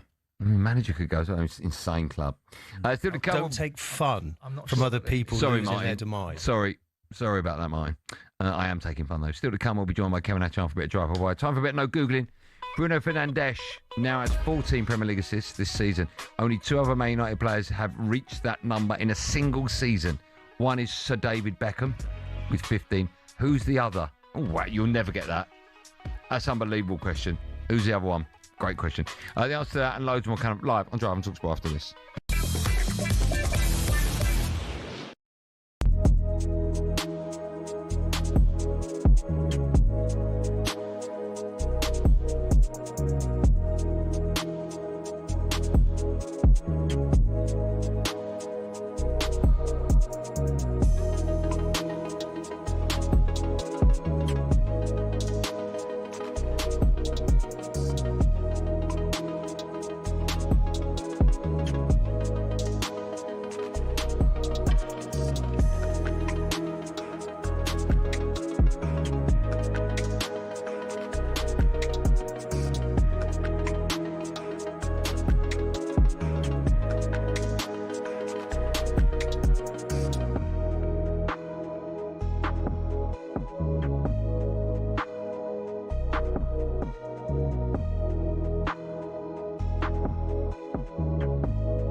Not a great evening for Villa at all. Here's one for you, Gab. Hi, mate. You're 17th in the form table.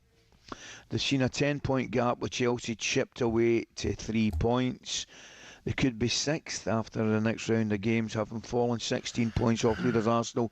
They've lost 4 home games in 2026, including the FA Cup. Now, Gab, I know, Hi, mate. but I'll tell you this, mate, and I said at 6 o'clock, as disappointing as it is, mate, it can't be a great shock to you because you kind of semi-predicted it to me maybe about 3 weeks ago, 2 weeks ago.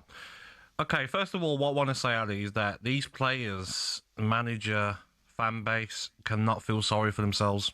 Yeah. Aston Villa are in the top 4 as it stands. They're in a knockout stage, tie against Lille, which is next Thursday away from home. So it's not all doom and gloom. Has it been a horrendous 2026? Of course it has. But you know what it's like in football, Ali? You can't feel sorry for yourself. Correct, mate. If you're the leaders at that football club, if you're the Concerts, the Mings, the Watkins, you're getting these players together and saying, come on, guys, let's not let our season fizzle out.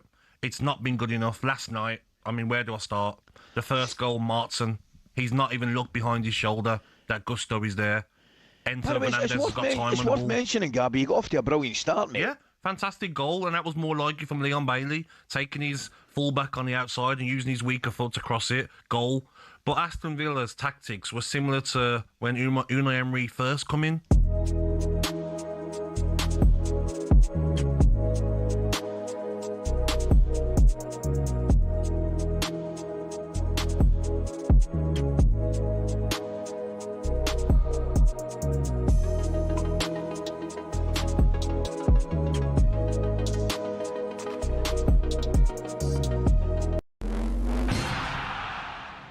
Boxing. It's a sport that makes multi-millionaires out of the world's best fighters, but it's not as flush with cash as you'd think. We all see how much the likes of Tyson Fury or Canelo Alvarez make every fight, but that's not the case for those just starting out, or those who aren't even at that level. For example, if you've just turned pro and don't have a promoter, you have to sell your own tickets, cover the cost of the venue yourself, and pay the tax man at the end of it. You might not even break even, but if you do, you're looking at 5 to 10 grand max.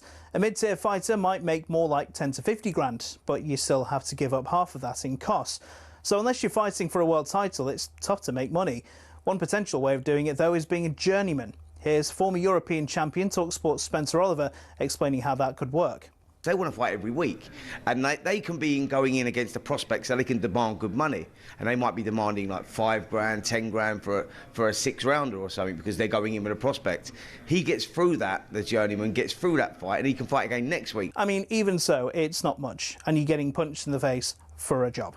It's only really at the top level, i.e. fighting for titles, where you're earning up to 6 figures and can afford a diamond chain or that Ferrari. So boxing isn't a sport that allows you to retire at 40 and live a life of luxury.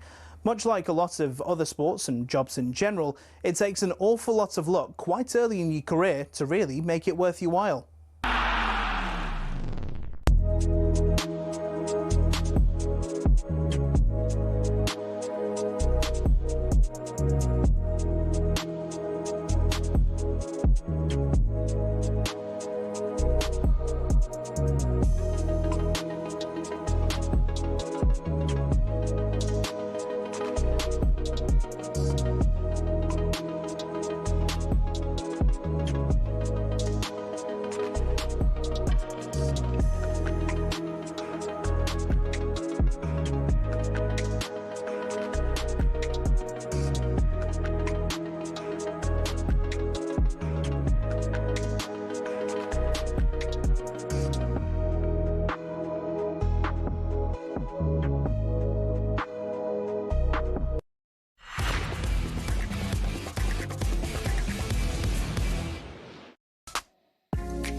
Drive and talkSPORT, me, Andy Goldstein Darren Bent is alongside me. Still to come, we'll be joined by Keown in just a moment for this week's Drive Worldwide. Now, ever so briefly, throughout the show, Bent and I have been arguing about who's more famous in the world right now. Is it Paul McCartney or Cristiano Ronaldo? Well, the main man has weighed in. Rock and roll superstar Noel Gallagher sent us a voice note. This is what he said. I'd say McCartney, because McCartney has been a big deal since 1964. So that's what, 60 years or 70 years, whatever it is. And he's still one of the biggest names in music. So I'm not sure in another 40 years anyone will remember Ronaldo. I think Ronaldo's records will eventually be broken by somebody. McCartney's records, in terms of record sales and influence, will never, ever, ever be battered. There you go. You think people in 40 years' time won't remember Ronaldo? No, it don't me. No, but do you think that? Noel Gallagher said that. No, but do you think that?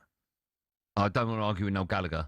So you think in 40 years' Why time... are you saying it to me? No, but I'm asking you... Cause... Let's get Noel, yeah, I'll argue with Noel. 40 years' time. Ronaldo's one of the greatest players ever. And we still remember Pele, Eusebio. Yeah. Say it to Noel. Noel's listen. Say it to him. 40 years' time. I think if you watch the McCartney doc, you realise how ridiculous he's famous. Oh, no. Well, you know he's famous. But 40 years' time, Ronaldo will still be heavily on people. He's probably still playing. He'll probably still. Do you know what I mean? He'll still be playing. He'll still be playing, leading the line for Portugal. Right, time now for this. Drive Worldwide. Cheers, Noel, for that. Much appreciated. Right, time for Drive Worldwide, where we take a look at some of the biggest talking points from across the world of football. Joining us now is our European football expert. He likes music and he likes football. We can ask him the same question. It's Kevin Atchard. Hello, Kevin. How are we, chaps? We well? We are good, well. we're How good, are we're you? good. Are you all right? You well? Yeah, really good. Really, really good. Do you want to wade in on that one, McCartney or Ronaldo? McCartney, absolutely. All right. Kev, what about 40 years' time? Will people still remember Ronaldo? Yeah, I think you're right. I think he'll still be playing. He'll have some AI-assisted Ronaldo. He'll be in some kind of mech suit, still playing. And you know what? He'll look younger. Yeah, probably. Yeah. Probably. Right, let's talk about someone that's nearly as good as Ronaldo. Kylian Mbappe, Real Madrid boss, Arbeloa, has insisted that his progress in recovering from an injury is all good news, despite the uncertainty when he's actually going to return. Reports this week actually suggested that his injury could be worse than we first thought. Where are we at with this? What's your understanding, Kev? Yeah, it's an interesting one, this, because he's gone to France to get some advice from one of the top knee surgeons who's worked with all kinds of athletes when they have knee ligament injuries. And so he's clearly concerned that this is something that's been bugging him for a while. It's not a new thing. He's been kind of playing through it for a while. He's had the odd game off here and there. But the problem that Real Madrid have is that he is by far their most effective player. So if he was to, say, miss a chunk of games between now and the end of the season, I can't see them winning La Liga, and I certainly can't see them winning the Champions League. So they would want him to play as often as possible, and there's no suggestion that he'll have surgery. Both sides seem to be saying that they're going to treat this conservatively. But, of course, Mbappe's got to think on a more wide basis, and he's got to think about the World Cup that's coming up in the summer. So it's going to be a really delicate balance, because Real Madrid are going to want him to play, but they're also not going to want to annoy him by forcing him to play if he feels that he's not 100% ready. Well, I think that's the thing, Kev, because listen, of course I'm English, but when it comes to the World Cup, it doesn't feel right if Mbappe's not there, considering how well he plays, and he's already won one World Cup already and scored a hat-trick in another. But do you think this knee injury could be cause for concern that potentially he might not be there for the World Cup? Yeah, I'd hope not. I mean, you never know, do you? Because I imagine if he's gone to see a specialist, it's clearly not something that, you tweak and then you're back in 2 or 3 weeks and everything's fine. It's going to clear up. It's clearly something that's concerning him at the moment, and he wants a second opinion rather than just rely on Real Madrid's medical staff. So you would hope that it's not something he would aggravate. You would hope that it's not something that would become more serious. But as we know, knee injuries can be really, really complex. So at the moment, he's okay in the sense that, you'd expect him to be able to play games for Real Madrid and play at the World Cup. But it's definitely one to keep an eye on, not just because of the injury, but the politics within it in terms of Mbappe trying to balance what he does for Real Madrid and what he does for France. Because otherwise, the other thing as well, he's played a hell of a lot of football. They've had to start him pretty relentlessly because he has been the leading light. He's been absolutely phenomenal. Let's talk about someone else that's been, above and beyond phenomenal, Harry Kane. He has said that he's targeting Robert Lewandowski's Bundesliga record of 41 goals in the season after scoring 2 more against Dortmund. So he's currently got 30 from 24 games, 10 games to go to get 12 goals. Can he do it? Well, it's not a good start because he's out of tomorrow, which is a game that I'm going to be commentating on, which is Bayern against Gladbach. He's got a calf injury. It's nothing hugely serious, but I think what it does give us an indication of is that Kompany is not going to take any risks with him whatsoever. And he's made it quite clear that he doesn't care if Kane gets the record or not, because all he's interested in is, can we win the league, which they should do? Can we win the cup, which are in the semi-finals of? And can they win the Champions League? So I can't see him letting Kane play every minute of every game in the Bundesliga if they've got a chance of going deep in those other competitions. So it'll be an interesting one. A couple of seasons ago, we were getting excited in the Bundesliga about him potentially knocking off the record, and that was in the build-up to the Euros, and he got a back injury towards the end of the season, and he actually missed the last few games, and I don't think he was fully fit at the Euros. We didn't see the Harry Kane that I think we're used to seeing. And, yeah, they're going to have to be careful with him. But he does not want to rest. He does not want to miss games. He wants to play every minute of every game. So he almost has to be protected from himself a little bit. Do you know what, Kev? When I looked at that record, and I remember when Lewandowski broke it, I'm pretty sure he only played like 29 league games as well. Yes. Hold on. What? He scored 41. He only played 29 league games that season. That's right. That's right. So around about this point of that season, he got injured and missed like 2 or 3 games in that spell, and he'd already missed a couple, I think.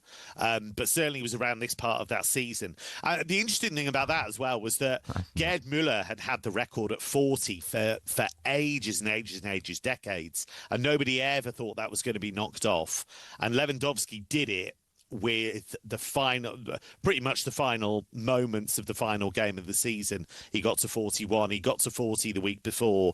It's in a 34-game season, even if you're as good as Kane or as good as Lewandowski, that is a really hard thing to do, to be scoring with that kind of volume. That's nuts.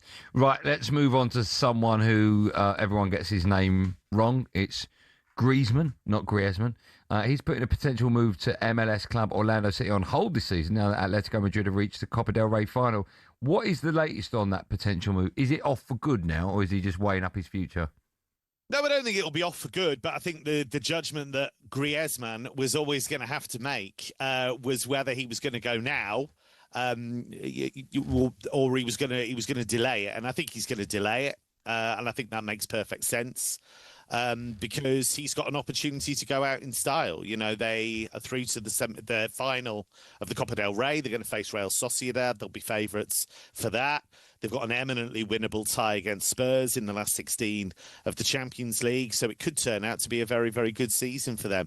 Atletico have been the nearly men in the last few seasons. You know, they've competed in the league but not quite done it. They've gone deep in cup competitions, usually run into somebody big like Barcelona or Real Madrid or one of the big hitters in Europe, and just been edged out. So this could be a chance to write a slightly different narrative. Of course, they've won Copa del Rey before under Simeone. They've won La Liga a couple of times, but you know, I think they would look at this era under Simeone and think maybe we're a trophy or two short. So maybe there's a chance to put that right.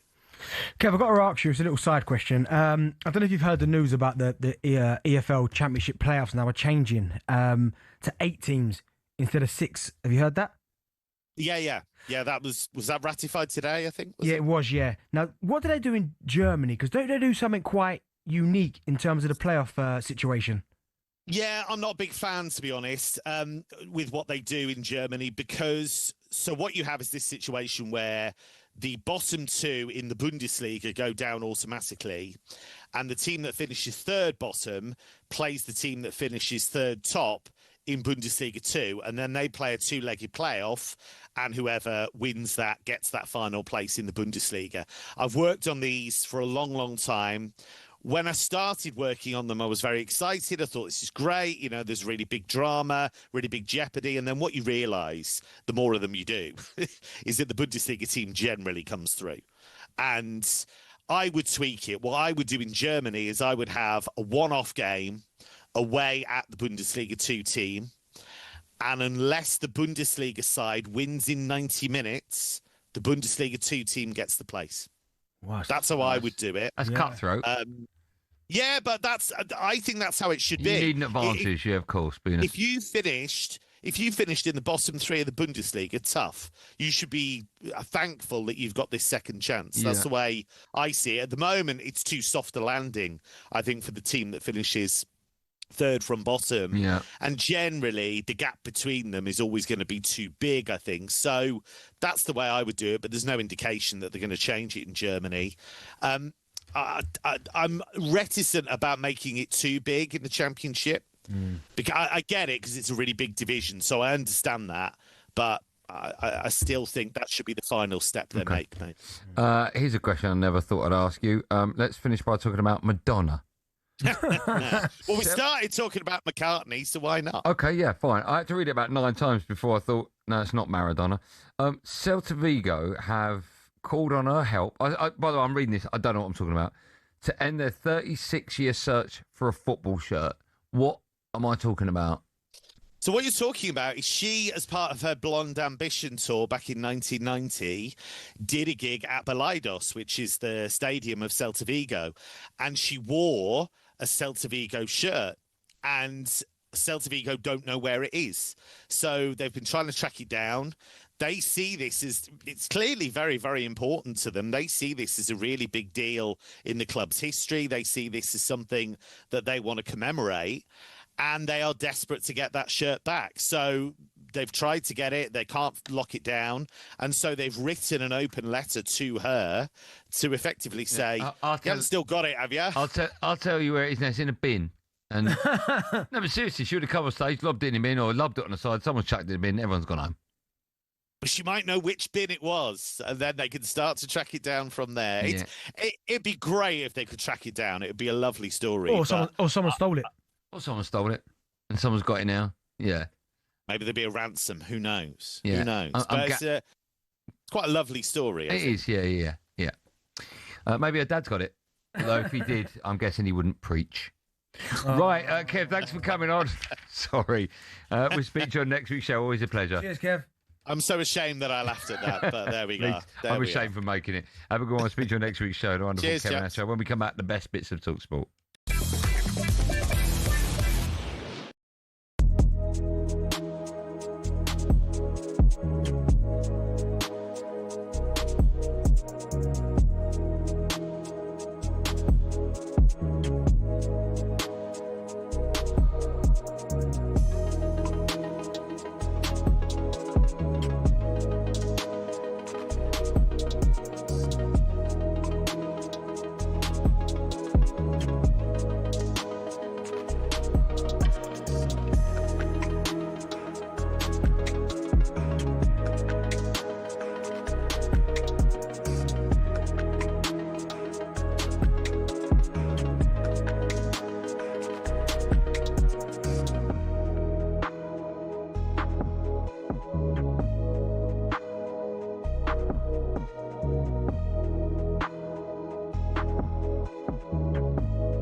Fabrizio Romano is the man in question here. But the question that goes from many people at this particular time regarding Fabrizio is there a fine line between being a top journalist and being an influencer? Or can you be both? What's Romano done? He's been criticised after he posted a video on Twitter to his 27 million followers, which essentially, in the eyes of many, was an advert for Saudi Arabia and their humanitarian aid. Now, the video itself is about a couple of minutes long, but we've cut it down. This is Fabrizio. King Salman Humanitarian Aid and Relief Center. Over 10 years since its inception, the center has implemented 4,212 projects in 113 countries worldwide, reflecting the leading humanitarian role of Saudi Arabia. 155 cases evaluated, patients from 28 countries across 5 continents. The Kingdom of Saudi Arabia ranked second globally and first in the Arab world in humanitarian aid for 2025 and topped the list of the largest donors according to the United Nations Financial Tracking Service, FTS. So for 2 minutes, Fabrizio tells us and lauds and applauds the work that is done by the King Salman Humanitarian Aid and Relief Centre. But some other journalists have laid into Fabrizio for the post, some suggesting now that he helps unsettle the transfer market by putting up paid posts from agents and others.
Joe TalkSPORT, me, Andy Goldstein Darren Bent alongside. We were just looking at one of his goals. Charlton against who? Birmingham.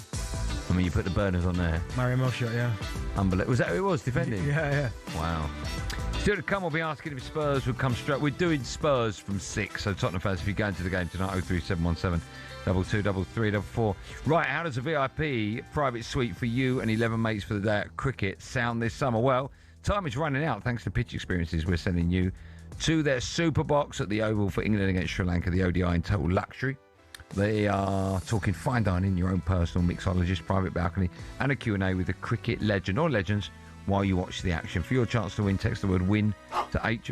Not you, Win, not you. Talking about win the... Not win the dog. Win! Oh, it's Keown. It's Keown! Text the word WIN to 83338. Text costs £2.50 plus your standard network rate. Or call 03434187260. Lines closed tomorrow at 4 p.m. 80 plus, UK residents only. TalkSPORT promotion, full T's and C's at talksport.com. So for your chance to win, not you, text the word 83338 now. Right time for this. Yeah, time for the best of TalkSPORT and Friends, where we run you through some of the recent moments from across TalkSPORT. Let's start with the Cheltenham Festival. In fact, ahead of that, TalkSPORT released a game called Project Cheltenham, featuring Big Alan Brazil as the main character. Earlier this morning, Alan McCoy and Gabby Abonham discussed it on the Brecky Show. Ali, you'd have to send it to Alan, see if he'll play it. Oh, can you imagine his big thumbs? Remember his big fat fingers all over that phone, There's man? no way he's getting past those crabs. He'd be banging into tables and everything. Do you think he'll make it to Gold Cup Day, Gabby? I think he will. Yeah. I think he will, Alan. Knowing his mind state at the moment, Ali, do you agree? I think he's up for it, isn't he? I think I've known the big fella a long time. I can't remember seeing him as focused. I think he's right up for it. I really do. I think his preparation's been good.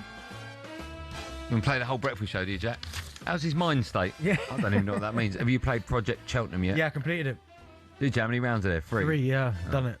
If there was a game based on Darren Bent, what would it be? I'd do trainers, wouldn't it? No, it wouldn't. It would be you're on the penalty area, yeah, and then like track and field, you go and get you to sprint the whole length and out sprint Mario Melchiot to score a goal. How many days will Big Al make it through Cheltenham? All of them, all 5 days. No, not in a million years. I think he will. Is he on the booze at the moment? If he's not on the booze, he'll last it. All 5 days. Next week, every breakfast show on HJ will come live from Cheltenham. We haven't got time to rest. Oh, sorry. On to my favourite podcast, 21 minutes to go. Here's a clip from today's bonus episode where Cundy and Goldstein were discussing elephants. Yeah, we were. Brilliant. There's no elephant that's ever flown. Yeah, that's mythical, true. Yeah. Okay. But that's not mythical, is it? Well, I think it is. If you saw a flying elephant... Yeah, but I haven't. If you did. Imagine you did. If you walked in... Yeah, but then it wouldn't be mythical. It wouldn't be that. No, it'd be a flying elephant. Well, he's been on film. He's actually... It's not documentaries. Was he talking? Did he talk as well? Who, Dumbo? Yeah, I think he spoke, didn't he? What did he say? I can fly. Flying elephants, yeah? Unbelievable podcast. Yeah, wow. Good work, everyone. Why is the bonus episode not also 21 minutes in length? Because it's all the stuff that I deem not good enough for 21 minutes. I thought, well, that's a load of rubbish. I put into another podcast. So you're milking it, basically? Oh, God, yeah. Yeah. If you could fly, where's the first place you'd go? What, physically? Like, not in a plane? If you could fly, yeah. Well, like that? Seychelles. No, that's beautiful. If you could bring one mythical creature to life, what would it be? That's a very good question. Godzilla? Oh, anything. Oh, Yoda. Yeah? Yoda. I'd like to speak to Yoda. All right, cool. New episodes drop every Monday and Thursday. Of what? Of Outspoken. Oi! 21 minutes ago. I thought you liked it. Yeah. I've only listened to one episode. 100%, right? Yeah, it was funny. There you go, 21 minutes ago, new one out today. Finally, last night, the boys on the Sports Bar received a call from former TalkSport presenter Laura Wood. So here's a clip from TalkSport Gold of Bentley chatting to Laura and Ali about his pet snake. But it's one particular time, obviously, I had gloves on. I don't know why I even put gloves on, but I thought, let me just check it's okay. And it went to bite me. And from that, I never touched it again. I took it back to the shop and said to them, listen, I can't look after this anymore. Can you have it? And they went, well, we don't buy it back. And I just basically said, well, no, just take it. I'm not selling it, just take it. I feel like I need to add a disclaimer in here about exotic animals and how you shouldn't just out of boredom go and buy one. Oh, I loved it. You should always do for your 4 research. weeks. That is terrible. If you had your snake now, would you bring it in here and show everyone your snake? Yeah, I would, yeah. And let them touch it? Yeah, I would. Would you? Because everyone would be panicking like crazy. Joe, would you touch your snake? You wouldn't. What's your name? Jack, would you? That's crazy. Anyone at the back, would you touch Bentley's snake? They all say no. I wouldn't touch the snake. I'm not bringing it in and let you. No, I'd be terrified of it. I bet it's just funny. massive. I went in there and bought that one, and again, it was out of boredom. I mean, it was bad. I understand that. But I was young back then. There was like a python in there, black point. I was like, I might take that. No way. And he went to me, "You're not having that." He went, "Listen, you're not having that." I went, "Yeah, but if you just," he's like, "No, you're not." Big old. Why do you want that if it can kill you? I know. But my one was nice. You do things very bizarrely. That motorbike you picked up and drove all the way from Essex to Birmingham. Yeah, unbelievable. Just on a whim. That's insane. Can-Am Spider. Yeah, but why are you just going? I enjoy driving. If someone came in now and said, "I've got a snake, I don't want it," would you take it home? No way. Crazy. I don't like snakes. Who's the snakiest person at talkSPORT? Oh, that's a horrible question. Yeah. Who is it? Billy. Why is it Billy? Because it is. Yeah, I agree with you. Breakfast Show returns tomorrow. Super Ali McCoy and Ray Party Parlour. And of course, you can find all of our shows on the talkSPORT app, where you can get 21 minutes to go, the brand new podcast. Right. Big hour. Outspoken. Big hour. I am outspoken. Big hour when we come back. Tottenham fans. The biggest match of Tottenham's history for definitely this season. No, not last season, though. Why? Oh, yeah, Europa League. Okay. Still one of the biggies. Mm-hmm. There's no way you can lose tonight. There's no way. There's no way you can go down. Tottenham fans, phone me up now. Tell me how you're feeling. What's going to happen tonight? And also, if you lose tonight, do you sack the manager? 03717 223344. Yes. Get dialing now, Tottenham chat. He says yes. It's just who we are, mate.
David, good morning, mate. First Good of all, morning, David.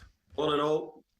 David, here's a quick one for you, mate. I know we'll not be talking European football. We'll calm everything down. I want to start with this statistic, right, which I would imagine would please you as much as anything. Everton, after reaching the 40-point mark in 28 games, that's only the second time they've done that in 9 seasons. Now, I reckon that in itself is an achievement. But, and I know you'll play it down, you must have a wee thought about European football. Well, I said right at the start, Coisty, that I said to the players that, we need to try and aim for it and hope that it was possible. In truth, it looked a million miles away, to be honest, at the start. But I have to say, we got off to a pretty good start in the league, and it's given us something to hold on to.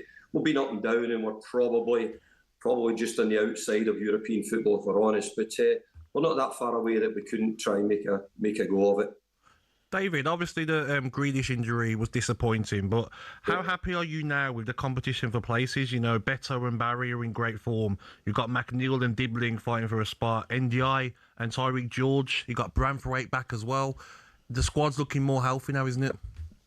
It certainly is. I mean, I have to say, Jack was brilliant for us in the early part of the season. He gave us lots of things which we haven't had, and he helped the team greatly. So we've missed him, and we missed him over the sort of the middle of the season, middle of sort of December and January, really, when we had also a few injuries as well. But probably no different to other clubs. But we're just beginning to find our feet a little bit again, and the players you mentioned, they're all beginning to step up.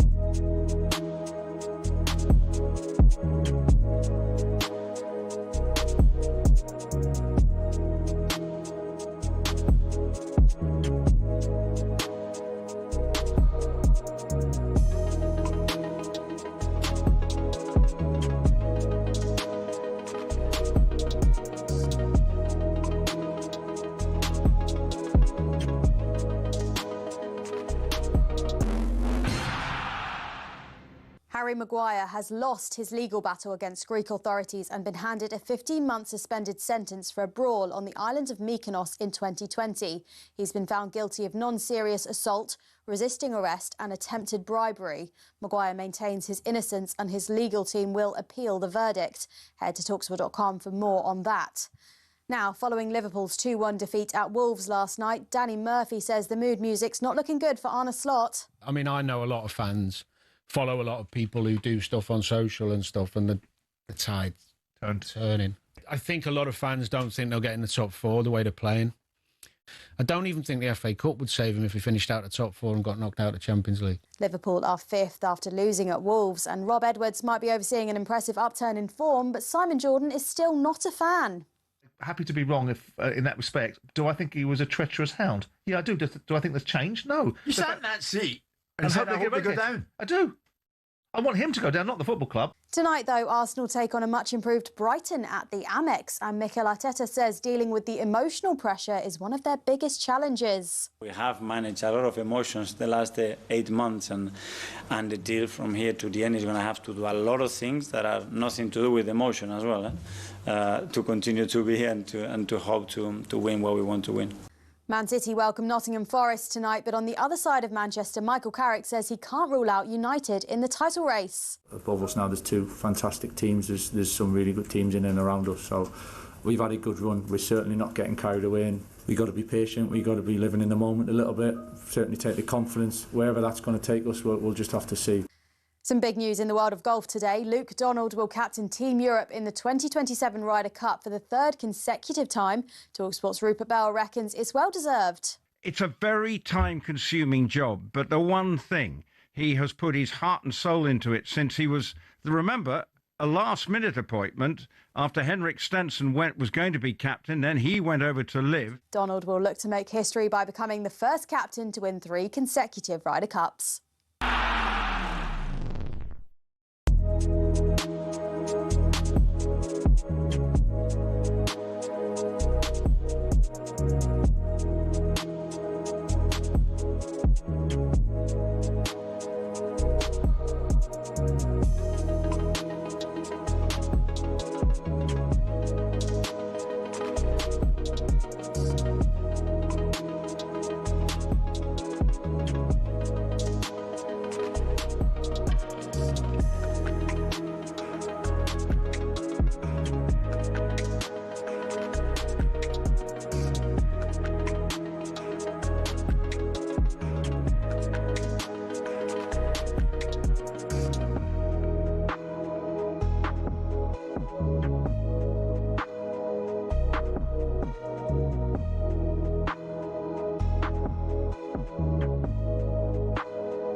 Welcome to hour number 3 on Drive. Myself, Darren Bent, and Andy Goldstein. Good game.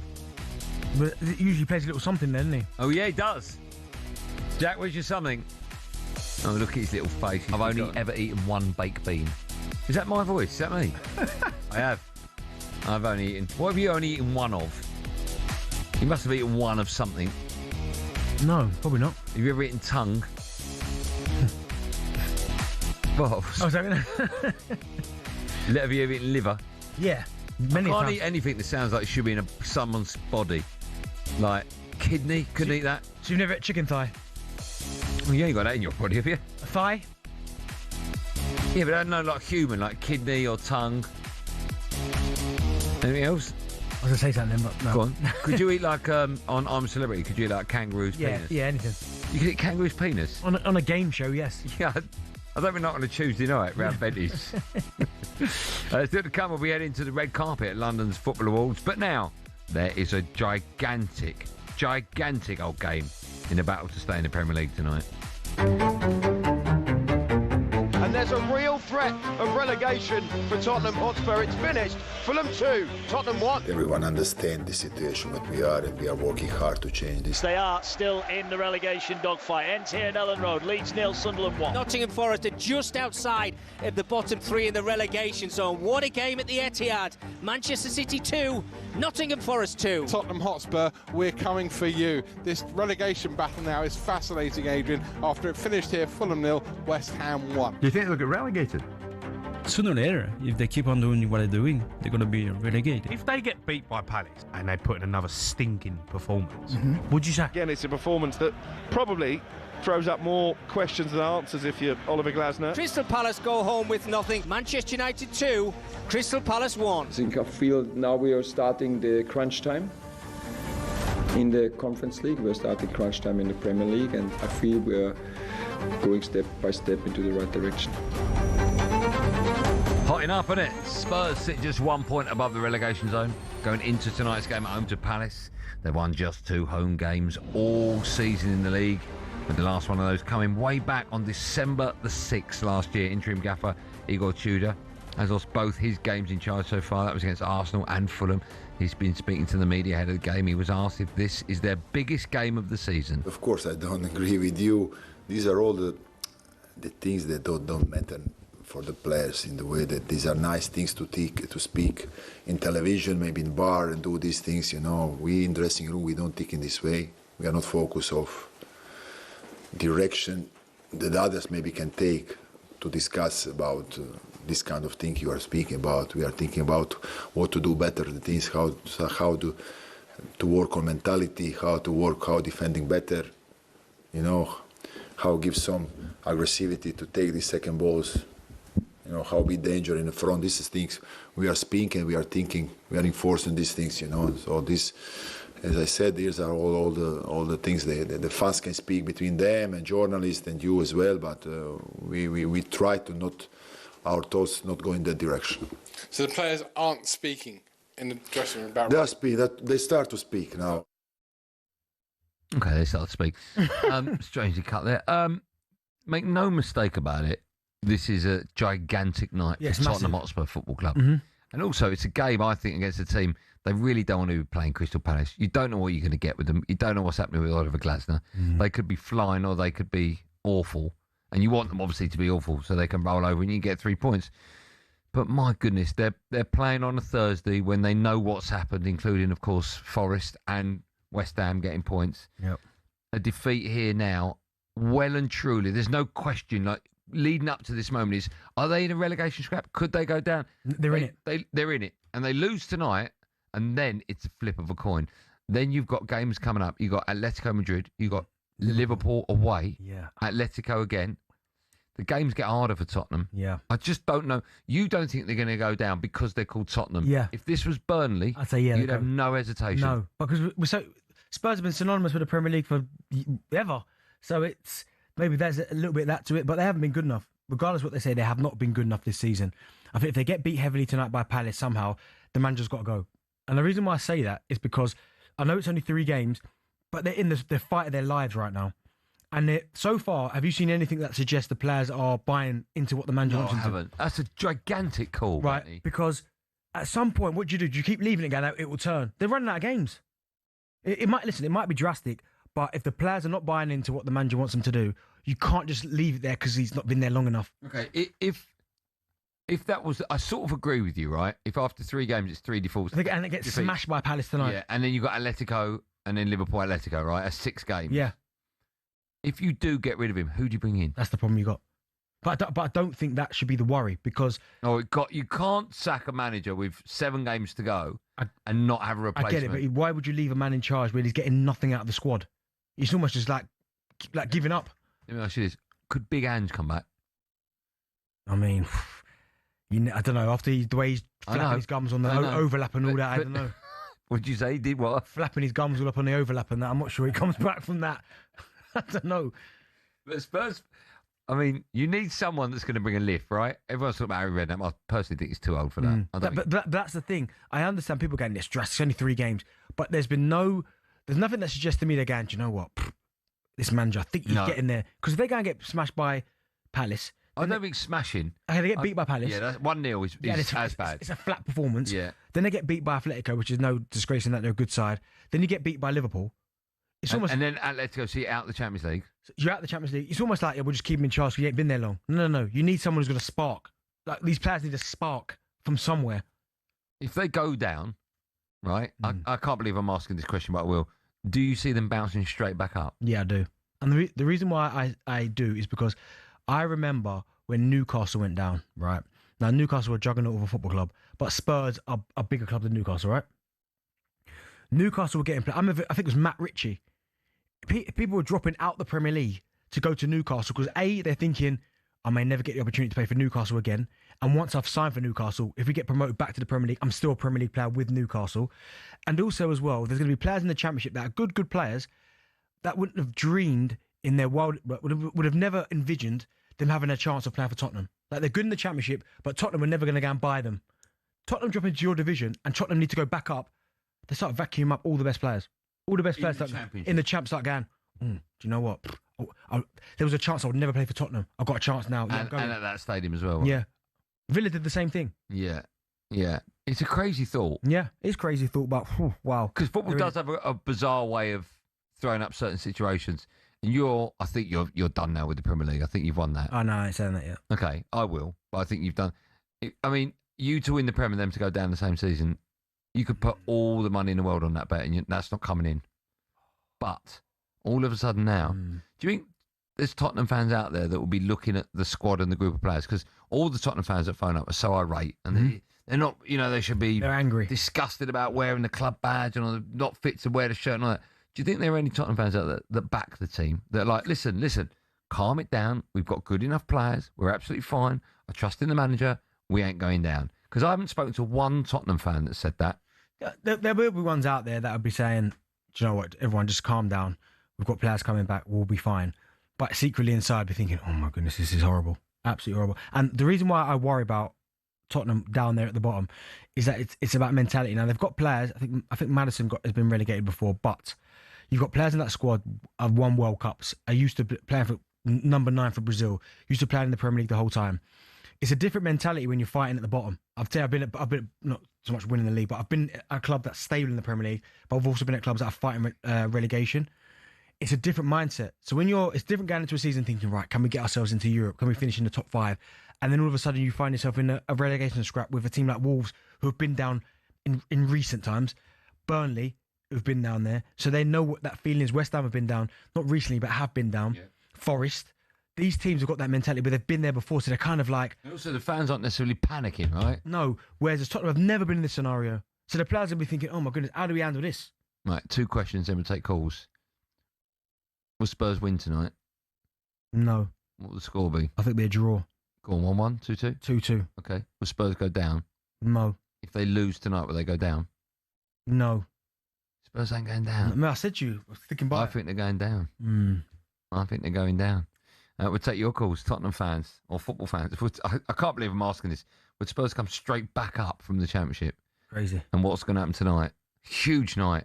Huge night for Tottenham. 03717 223344.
Let's go to Lauren, who's Arsenal fan. All right, Lauren?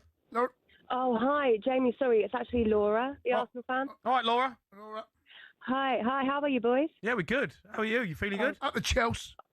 Oh, I'm feeling great. I've just come fresh off the back of presenting the Arsenal game on TNT and just, to be honest, really enjoyed it, Jay. Oh, it's Woodsy. Oh my gosh. Oh my gosh. Woodsy. Woodsy, you've done it. What's happening? Woodsy, why is it taking you so long to phone us up? Do you know what? I've been revelling in a brilliant season and I've just been enjoying myself. You know what? It's bad if Woodsy's phoning us up. It's bad. About you, Hold on. boys. Where have you been when you've been bottling it, Woodsy? What's happened? All of a sudden you go 7 points clear and you phone us. Jamie, I had to scroll down my phone. It took about 5 minutes to find you on the table. Oh, Woodsy, this is a scrolling. Spurs ain't even played, and it's the worst night for us ever. I'm like, what is going on? I don't even want to answer questions. I just want to ask you how you're feeling. Woodsy, take the floor. Woodsy. I'll sit back and enjoy it. All right, take the Woodsy, floor. I feel sick. I feel sick as a dog right now. Honestly. How awful is it? How bad on a scale of like 1 to Spurs is it right now? I can't believe I'm getting stick off Woodsy. Woodsy, can I ask Phoning up talkSPORT. Woodsy, What's can I ask you going a on question? here? Woodsy, do you want Spurs to get relegated? If I had a choice of which one, is that what you're asking me? Woodsy, answer whatever way you want, right? Do you want Spurs to No. get relegated? No, I absolutely don't want Spurs to get relegated because I want to enjoy more North London derby pummeling for years to come. For years to come.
How do you know this? How do you know this tune? When I, You hear me? Are we on? What's going on here? Can you hear me? Don't know what's happening. Are we on, Jack? I can't. Yeah. Nah, do you know what I thought it was? Michael Jackson version. Come together right now. Oh my goodness, you want him out? Yeah. Yeah. McCartney. Oh my goodness, you need to hear Michael Jackson's version of this. Boy, I'm telling you now. You hear that?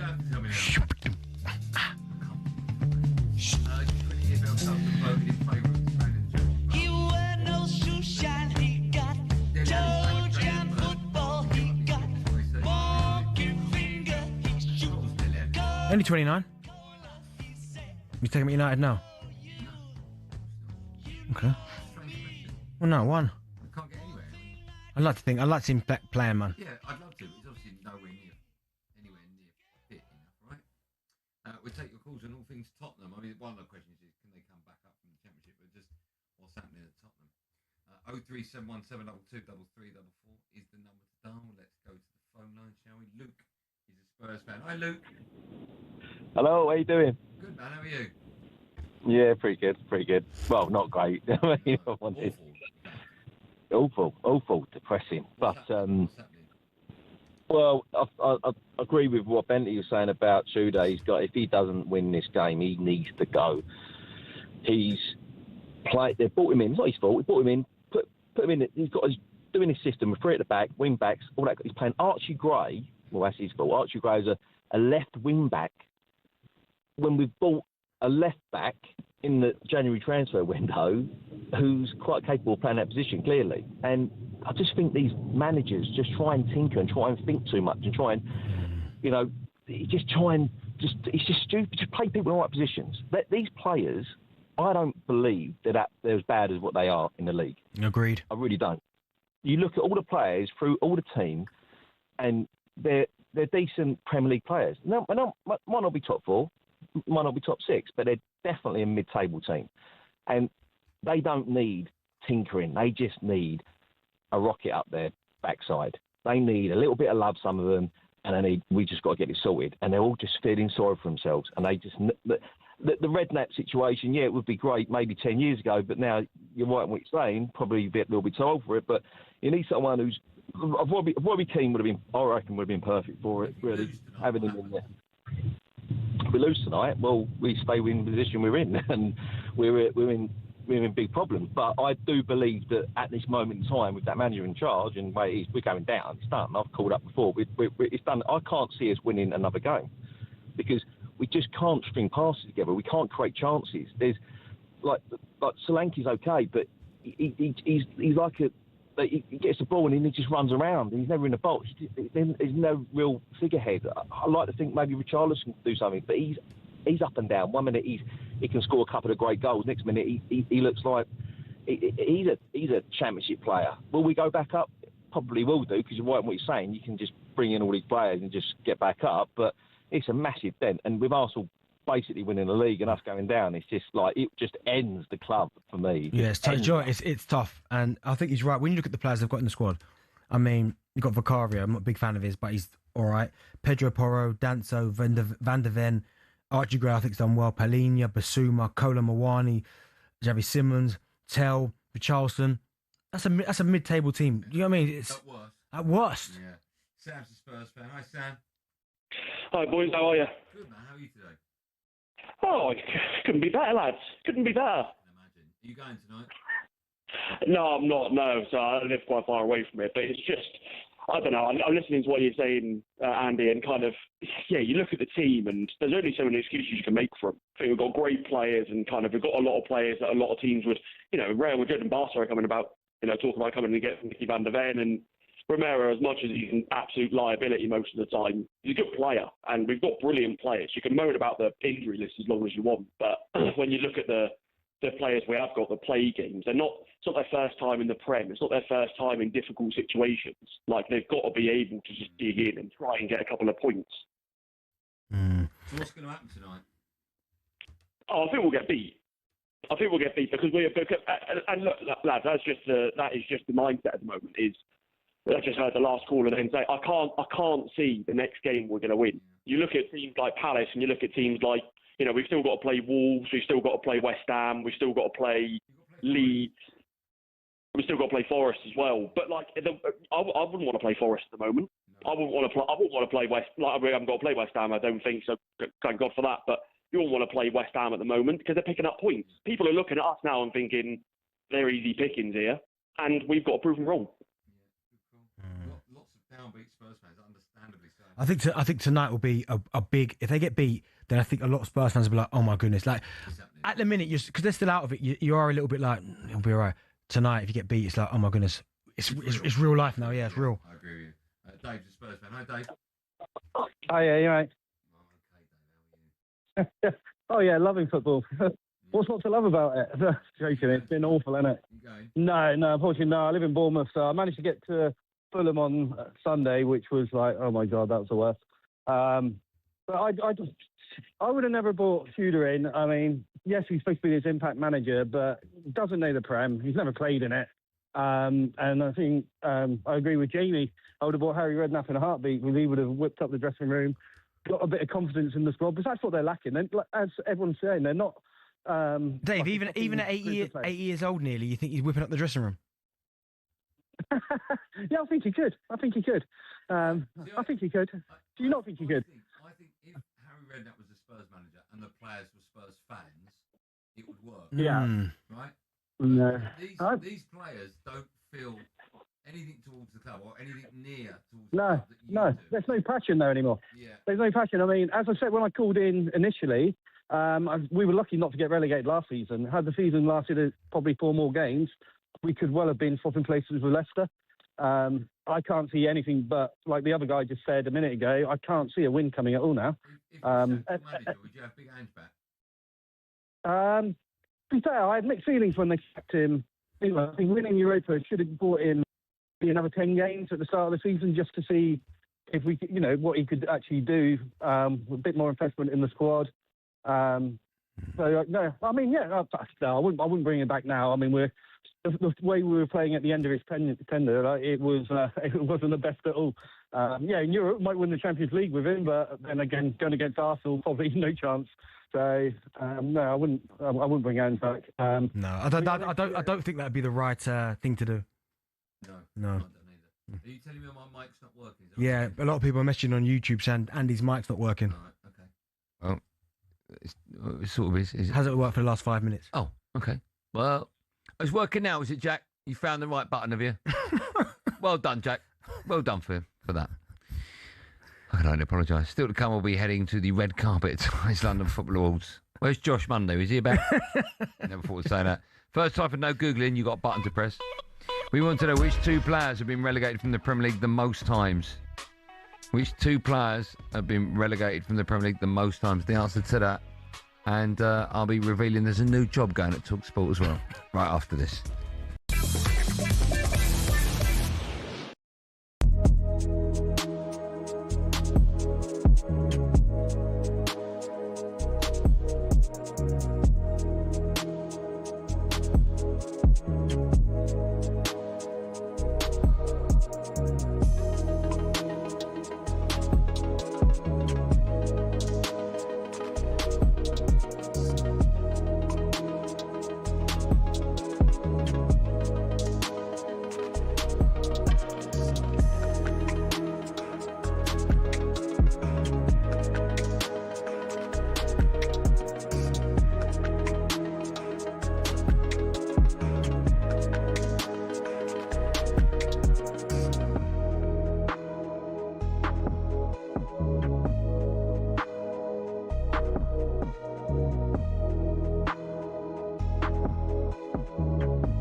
Every game, every week, where the goalkeepers go over. They do that one where they go up for the ball, they jump, and then they fall forward, and they waste 4 or 5 seconds on the floor. Every single goalkeeper does I liked what you said before that, though, Gary. We're closing ranks, and we're just getting on with it. Daniel's a big Arsenal fan. Do you agree with Gary there, Daniel? You're closing ranks, and you're just getting on with it. I fully agree with Daniel. I fully agree with Gary. Yeah. Reason being is, do you remember before Arteta joined Arsenal, how Arsenal was before? We were walk the ball into the net, weak old Arsenal. You can't win games like that. Now we're strong Arsenal, we're boisterous Arsenal, and I love the fact that we're playing housery. Love it. Finally, Arsenal are doing a bit of housery. What every other team has been doing for the last 40 years that I've been alive. Why is it that Arsenal seems to be the problem? Right. Okay. Why do you think that this is the top topic of conversation this morning? Because everybody else outside Arsenal, it seems, isn't having it. Well, it could be down to jealousy. It could be down to Gabby and Bonlahor spatting out rubbish, or Jamie O'Hara, jealous O'Hara, spatting his rubbish. Okay. It could be down to that. You're not bothered, Daniel. As long as you drive towards winning this title, that's all that counts. No way. Arsenal, Arsenal, Arsenal. Okay, Daniel, thank you for that.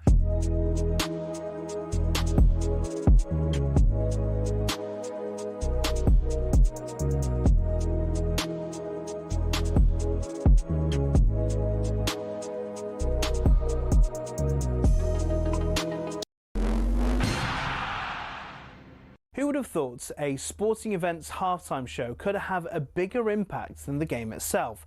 That seems to be the case with the Super Bowl halftime show. In 2024, Usher brought in an audience of 180 million worldwide, the biggest in the event's history. But how did singing and dancing get to be the centrepiece of America's biggest sporting event? The first Super Bowl was held in 1967. Initially, the halftime show was a display purely for the fans in the stadium, with marching bands, dancers, and American patriotism for all to see. And that's what it was for the first few years. Disney had a go with a few questionable displays in the 1980s, but it wasn't until '93 that we got the first glimpse into the future of halftime shows. Michael Jackson's stellar performance gave NFL execs something to think about. A raft of massive names followed, including Diana Ross, U2, Janet Jackson, who gave us the most famous or infamous wardrobe malfunction of all time. So how many people are involved? To give you an idea of the scale, Rihanna's 2023 performance included 800 people, and experts reckon it cost $13 million. What's even more impressive than some of the names on the bill every year is the fact they do it for free. The artists know the exposure they'll get from doing the show will rocket them up the charts across the world. The Super Bowl halftime show will be a fixture in pop culture for years to come. So the question is, who next?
Driver talkSPORT, me, Andy Goldstein Darren Bent. We've been having problems with our microphone, so I just mimed there for a bit. The panic on Jack's face. It's not working. Before the break, I asked the question, which two players have been relegated from the Premier League the most times? Did I ask that question? We do no Googling. Is that coming up later? Have I asked that question? Did I ask it? I don't think I asked the no Googling. Did I ask no Googling question? Yeah, who the two players with the most Oh, I did, okay. Do you know who they are? Yeah, one's Big Herman. Big Herman Hardison. Mm-hmm. Who's the other one? Give me, who did he play for? Sheffield United. Yeah, who else? You should probably get it from that. Bolton, Blackburn, and Wolves. Oh, no. NB. Nathan Blake. Yeah. Well done. For us at 7, Natalie Sono's kick-off. Tonight, she has former Premier League manager Alan Pardew alongside her. Oh, he's got himself in a bit of hot water, isn't he? What was he said? Remember about the asterisk? He came up with the asterisk thing, didn't he? Yeah. Oh, was that him? Yeah. Oh. I'm interesting. Anyway, they will, of course, keep you up to date with all things Spurs, Palace. But now there's a big old weekend of FA Cup action coming your way across the talkSPORT network. Don't ever turn your back on the FA Cup. Big pressure moment. Okonkwo saves. Delap shooting it back for Neto.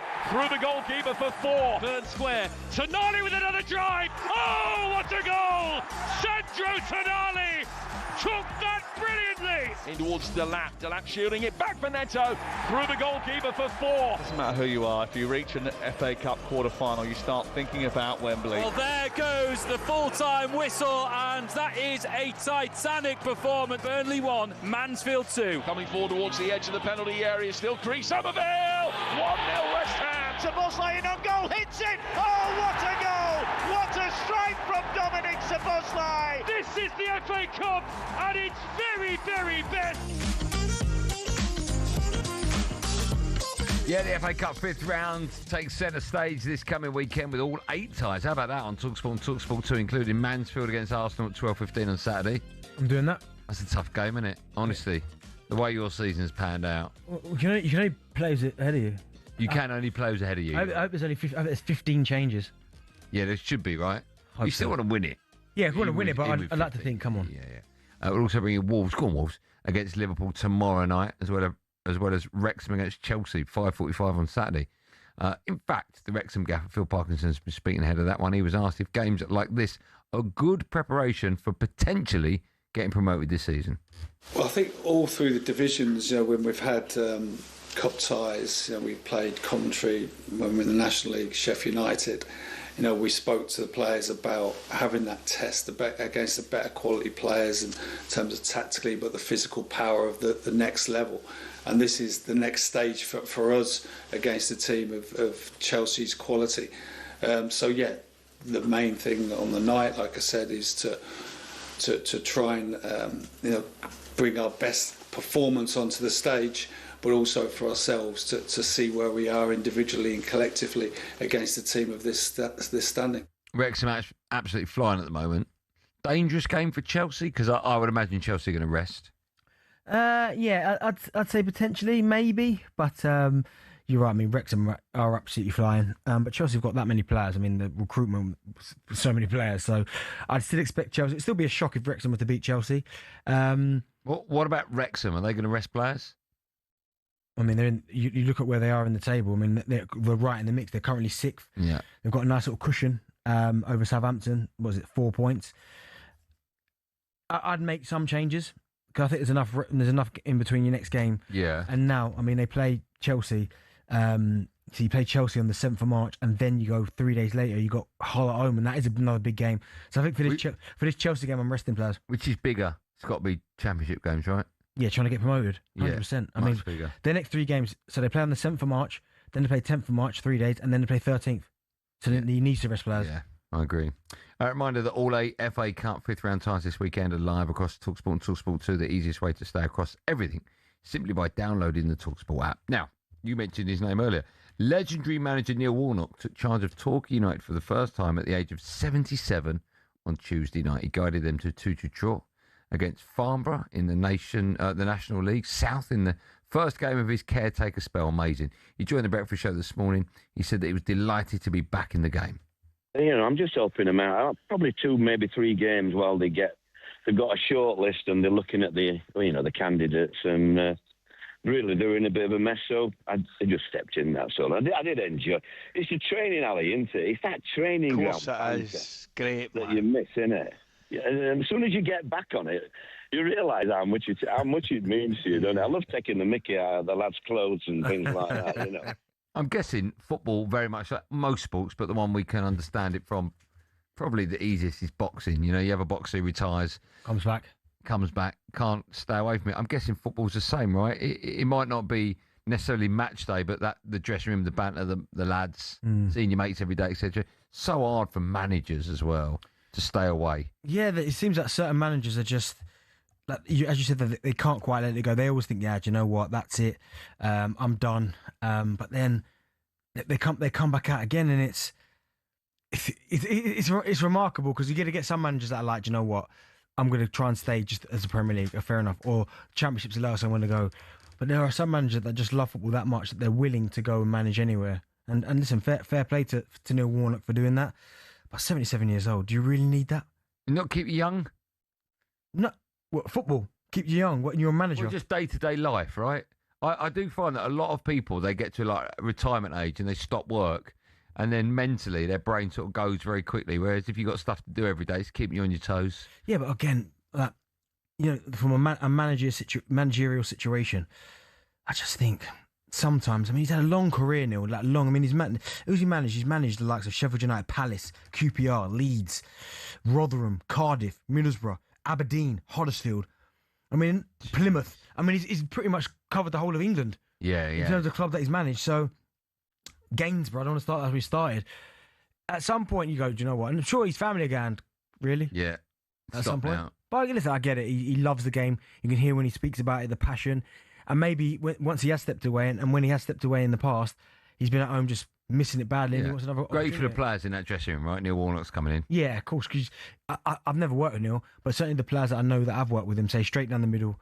You know exactly what you're getting. Yeah. And he's got that old school mentality, which I think's good. Yeah. He's great. We wish him well. Big game for Spurs tonight. They're at home against Crystal Palace. We were taking a few calls before the break. We can take a few more now. Let's go to, I think it's Nadia. I think that's how you pronounce it. Is that right? No, it's Narada. Narada. Sorry, spelled incorrectly. I do apologise. And I didn't have my glasses on. Narada, how you doing? Yeah, not bad, thank you. Well, I'm like the rest of the fans, Tottenham fans. I'm a Tottenham fan. I'm slightly depressed. I don't like what I see in my team. But we are where we are. But for me, I've got a point to make, which I don't know if Tottenham fans have thought about this, but for me, I think we need someone like a Gareth Southgate. And bear with me, I know that might sound... Listen, I agree. Oh, good. Because I look at what he's done with England, and at the minute, we've got a massive disconnect between the club, the fans, and the players. And Gareth, he really did well with England with that. Yes, he didn't win, but, I mean, he got as close as we've ever been in my lifetime. And I feel like someone like Gareth... No. We'll never know. Do you know what? He was making some good... Hold on, I really want to see if he's back. Narada? Yeah. Oh, yeah. Come on. Someone like Gareth. You broke up there. Someone like Gareth. Oh, yeah. So for me, someone like Gareth could bring the connection with the crowd, the players, and the club, because in the minute it's toxic. But do you think someone like Gareth Southgate, after taking England to 2 finals and a semi-final of a World Cup, would want to manage a side in the Championship? Yeah, because what you just said, will not. When you're a football man, I'm a football man. I played football, and it's very down opportunities. Tottenham is a massive opportunity. I know we're not great at the minute. But what is nuts is I made that as a joke, and you didn't even take it as a joke. You actually believe you're going down, right? No, I think we're going to win tonight. Do you know what? I do. You know what, Gareth, you know about the Championship? There are certain clubs that, yes, they're in the Championship, but they're still huge football clubs. And if Tottenham are there and they go to Gareth Southgate, he's taking that job. Yeah, he's taking that job. Of course he is. If it might be the easiest job to get, actually. Right. If Tottenham was to go down, Villa, Newcastle, he's taking them jobs, man. 100%. Yeah. I don't think... Well, we won't know. Tonight's just... I can't believe how big tonight is for Spurs. First goal, right? If it's against them, they're in a world of trouble. First goal, you need that to settle the nerves, don't you? Do you know what I'm worried? You're 100% spot on, right? And do you know what I'm worried about as well? I'm looking at the predicted lineups, right? Yeah. And I'm just looking at Palace's team, when you've got the likes of Munoz, who causes you all kind of problems. Good forward line, though. Sarr, Strand Larson. Do you know who's going to be the difference tonight? Brennan Johnson.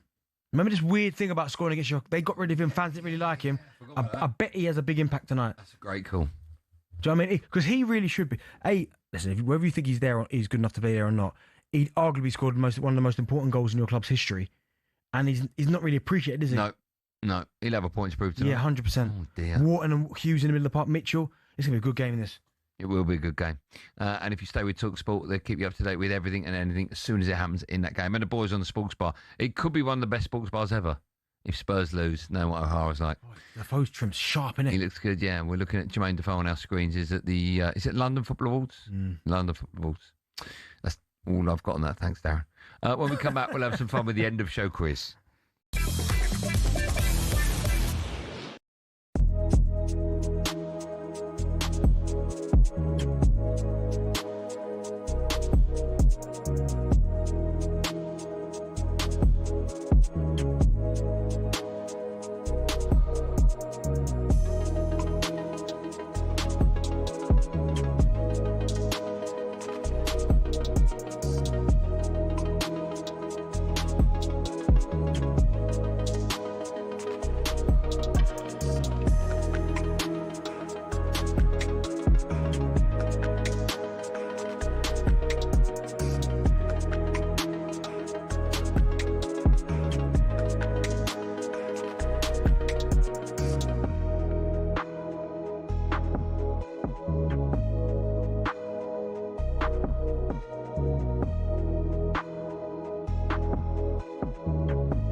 anyone seen Manchester United?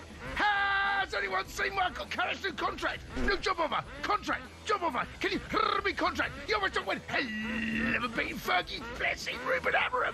Where have you been, Ruben Amorim? Eric Ten Hag. Wreck-It Ralph! Can you hear me, Wreck-It Ralph? You're Mr. One hell of a beating Ollie at the wheel. What's that, Rob, mate? What's happening? It's all gone wrong. Help me out, quick. Help me out. Help me out. Has anyone seen Darren Fletcher? Has anyone seen Fred the Red? Fred the Red, your boy to one hell of a beating McCartney. The Big Rat Barbecue. The Big Rat Barbecue. Can you hear me, Big Rat? You're Mr. One hell of a beating Alex Crook. Frank Isler. Can you hear me, Crookie? Andy Goldstein, Andy Goldstein, Andy Goldstein. You want to win the hell of it? Has anyone seen Aston Villa? Has anyone seen Gabby Agbonlor? Your boys to one hell of a beating up the shells. Terrible night for Spurs. We ain't even kicked a ball. Arsenal put themselves 7 points clear at the top of the table. They were shocking though, but they managed to win. Man City threw it away. West Ham won. They're starting to look decent. Nottingham Forest get a point. Spurs, oh wow, we're 1 point above the drop zone. What is going on? Chelsea, they made a statement. 4-1 win. What on earth has happened to Aston Villa? They fell off a cliff. They have gone. And Manchester United, woo! What's happened there? They've thrown that away as well.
Jude, don't make it back. Take us out. You know this song, Hey Jude? I'm sure you've heard the story. He actually had a dream and he woke up with the words Hey Broom in his head. Are you aware of this story? Hey Broom. And he woke up, Hey Broom, and he wrote down Hey Broom and then changed it Hey Jude. You know that? I didn't know. No. Google, that's a true story. Oh, nice on that. Hey Broom. It's Drive on talkSPORT, me, Andy Goldstein, Darren Bent. Oh, big scream coming up. Turn it up. Now, from us at 7, Natalie Sawyer's kick-off tonight. She's got former Premier League manager Alan Pardew alongside. They will, of course, keep you right up to date with Spurs and Palace. Team news for that is in. The Moose, Ian Abrahams, has all the details. Hey, Moose. Hey, Andy. Welcome to the Tottenham Hotspur Stadium, where after last night, Spurs, as you all know, are just 1 point outside the relegation zone. It's said that Spurs relegation could cost them £260 million. Well, it's not confirmed yet in any way, shape or form, but a win tonight is surely needed for a Tottenham side. They're out of form and short of confidence. 4 changes from Igor Tudor following the defeat at Fulham at the weekend. Out go Dragusin, Basuma, Gallagher is out as well, as is Xavi Simons. In comes Danzo to the defence and Sousa as well. Gray will move into midfield alongside Sarr and Paulinho, and Tell gets to start up front. So Vicario's in goal. There were rumours today that he wouldn't play, but he does. He starts in goal. Porro, Danso, Van der Ven and Sousa across the back. Sarr, Gray and Paulinho, probably a 3 in midfield with a 3 up front of Kolo Muani, Solanke and Tell. Palace maybe need one more win to be absolutely safe, but have their eyes on the European competition. Make 2 changes. Lacroix sent off at the weekend at Manchester United is banned, so can't play. And there is no Brennan Johnson from the start against his former club. Gasson comes in for him. Henderson's in goal. Back 3, Richards, Riyad and Canvo. There's Muniz, Wharton, Kamada and Mitchell. Ismail Assar and Gasson either side of Strand, Larson up front. This is must win at what will be a very nervy Tottenham Hotspur Stadium for the home side. It's Spurs against Palace, and we start here at 8. Can't wait for that. Thanks, Moose. Right. No worries. A pleasure. It's a VIP private suite for you and 11 mates for the day at the Cricket Sound this summer. Well, time is running out, and thanks to Pitch Experiences, we're sending you to their Super Box at the Oval. For England against Sri Lanka, the ODI in total luxury. We're talking fine dining, your own personal mixologist, private balcony, and a Q&A with cricket legends. For your chance to win, text the word WIN to 83338. It text costs £2.50 plus standard network rate, or call 0343 418 7260. Lines closed tomorrow at 4, 18 plus UK residents only. So talkSPORT promotion for full T's and C's, visit talksport.com. So for your chance to win, text the word WIN to 83338 now. You right, one more, Billy? Yeah. How are you? Billy's in the studio, everyone. Not bad, you? Touch for the very first time. I'm excellent, Billy. How are you? Yeah, great. Is that a new hoodie? No, it's quite old, actually. Was it saying it? Outside in. Shout out outside in. All right. Oi. Hold on. Oi. Let's come in and do the shout-outs and Oi, that. you don't do shouts on our show, my friend. Oh, sorry. Not when Lamborghini are listening. Shout out Lamborghini. Yep. What are we doing for the end of show quiz? You boys were discussing McCartney v Ronaldo earlier. Yes. So it's just about them, really. All right, that's nice. Andy, do you want to go first? Do you want me to go first? I'd love you to go first, actually. Yeah. Andy, who has a high estimated net worth? A. McCartney, B. Ronaldo. That is unbelievable. Ronaldo. It's got to be McCartney. It has to be McCartney. If it's not McCartney, there's something wrong with the world. McCartney. No, it's Ronaldo. Cristiano He's a Ronaldo. billionaire. McCartney's been smashing it since the 60s. He's not a billionaire, is he? It's 1.3 bill to 1.4 bill. These. Jesus, he's a billionaire. This is just a £1 difference. Yeah. That's unbelievable. What if they're happy? I hope so. Benty, Here Comes the Sun is the Beatles' most streamed song on Spotify.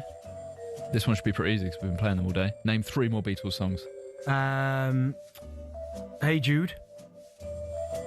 What was that originally going to be called? Hey Broom. Hold on. Another Beatles one with, hey, can I have Paul McCartney in Wings? Would that count? Well, it depends what song you're going to go for. Can I have Live and Let Die? No, that's not the Beatles. No. Paul McCartney's part of the Beatles. Yeah, but that's not. You can't have George Harrison songs. Sweet Caroline? Sweet Caroline's another one, yeah. That's not, is it? No. No idea, Bill. Sorry, you can only name one Beatles tune, and it's one we played. Yeah. Sorry, I apologise. And Sweet Caroline, to be fair. And Sweet Caroline, yeah. Come Together, Let It Be.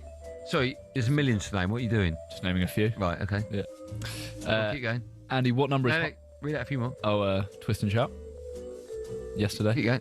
Twist and Shout's them? Yeah. Twist and Shout? Not that Yeah. one. Nah, ain't them, you liar. Of course it is.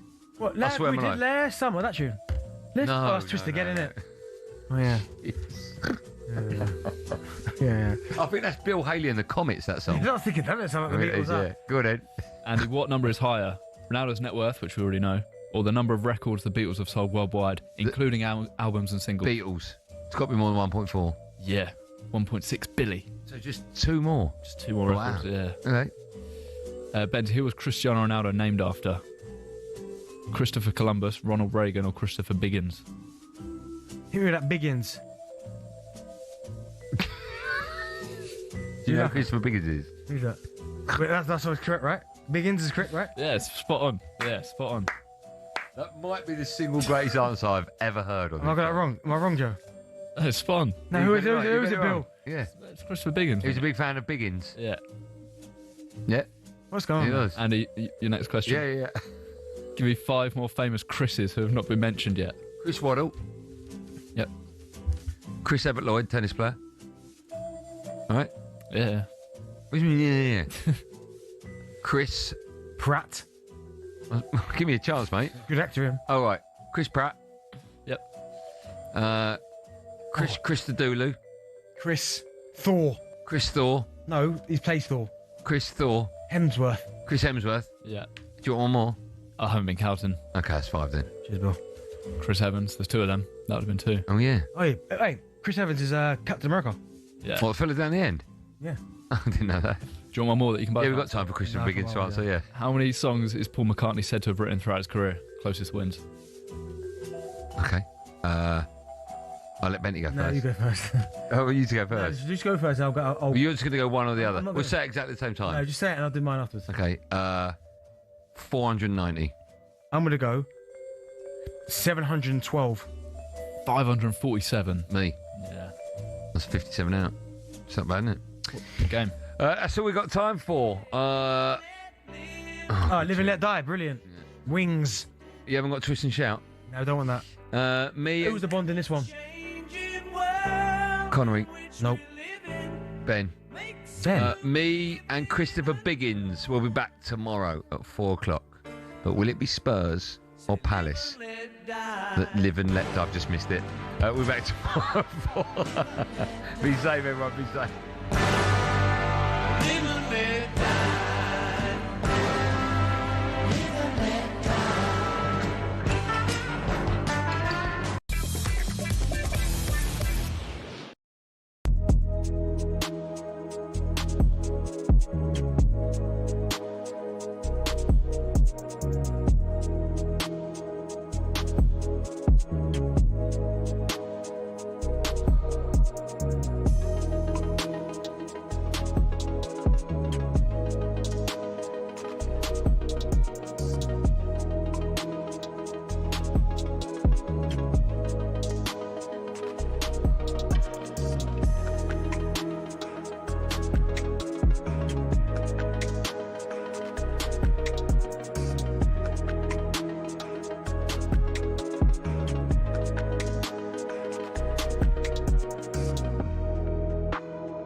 The fact that Arsenal, yet again, seem to have grinded out a result, this time at Brighton last night. But Simon, did you say in the passing there seems to be some kind of bias towards Arsenal or against Arsenal?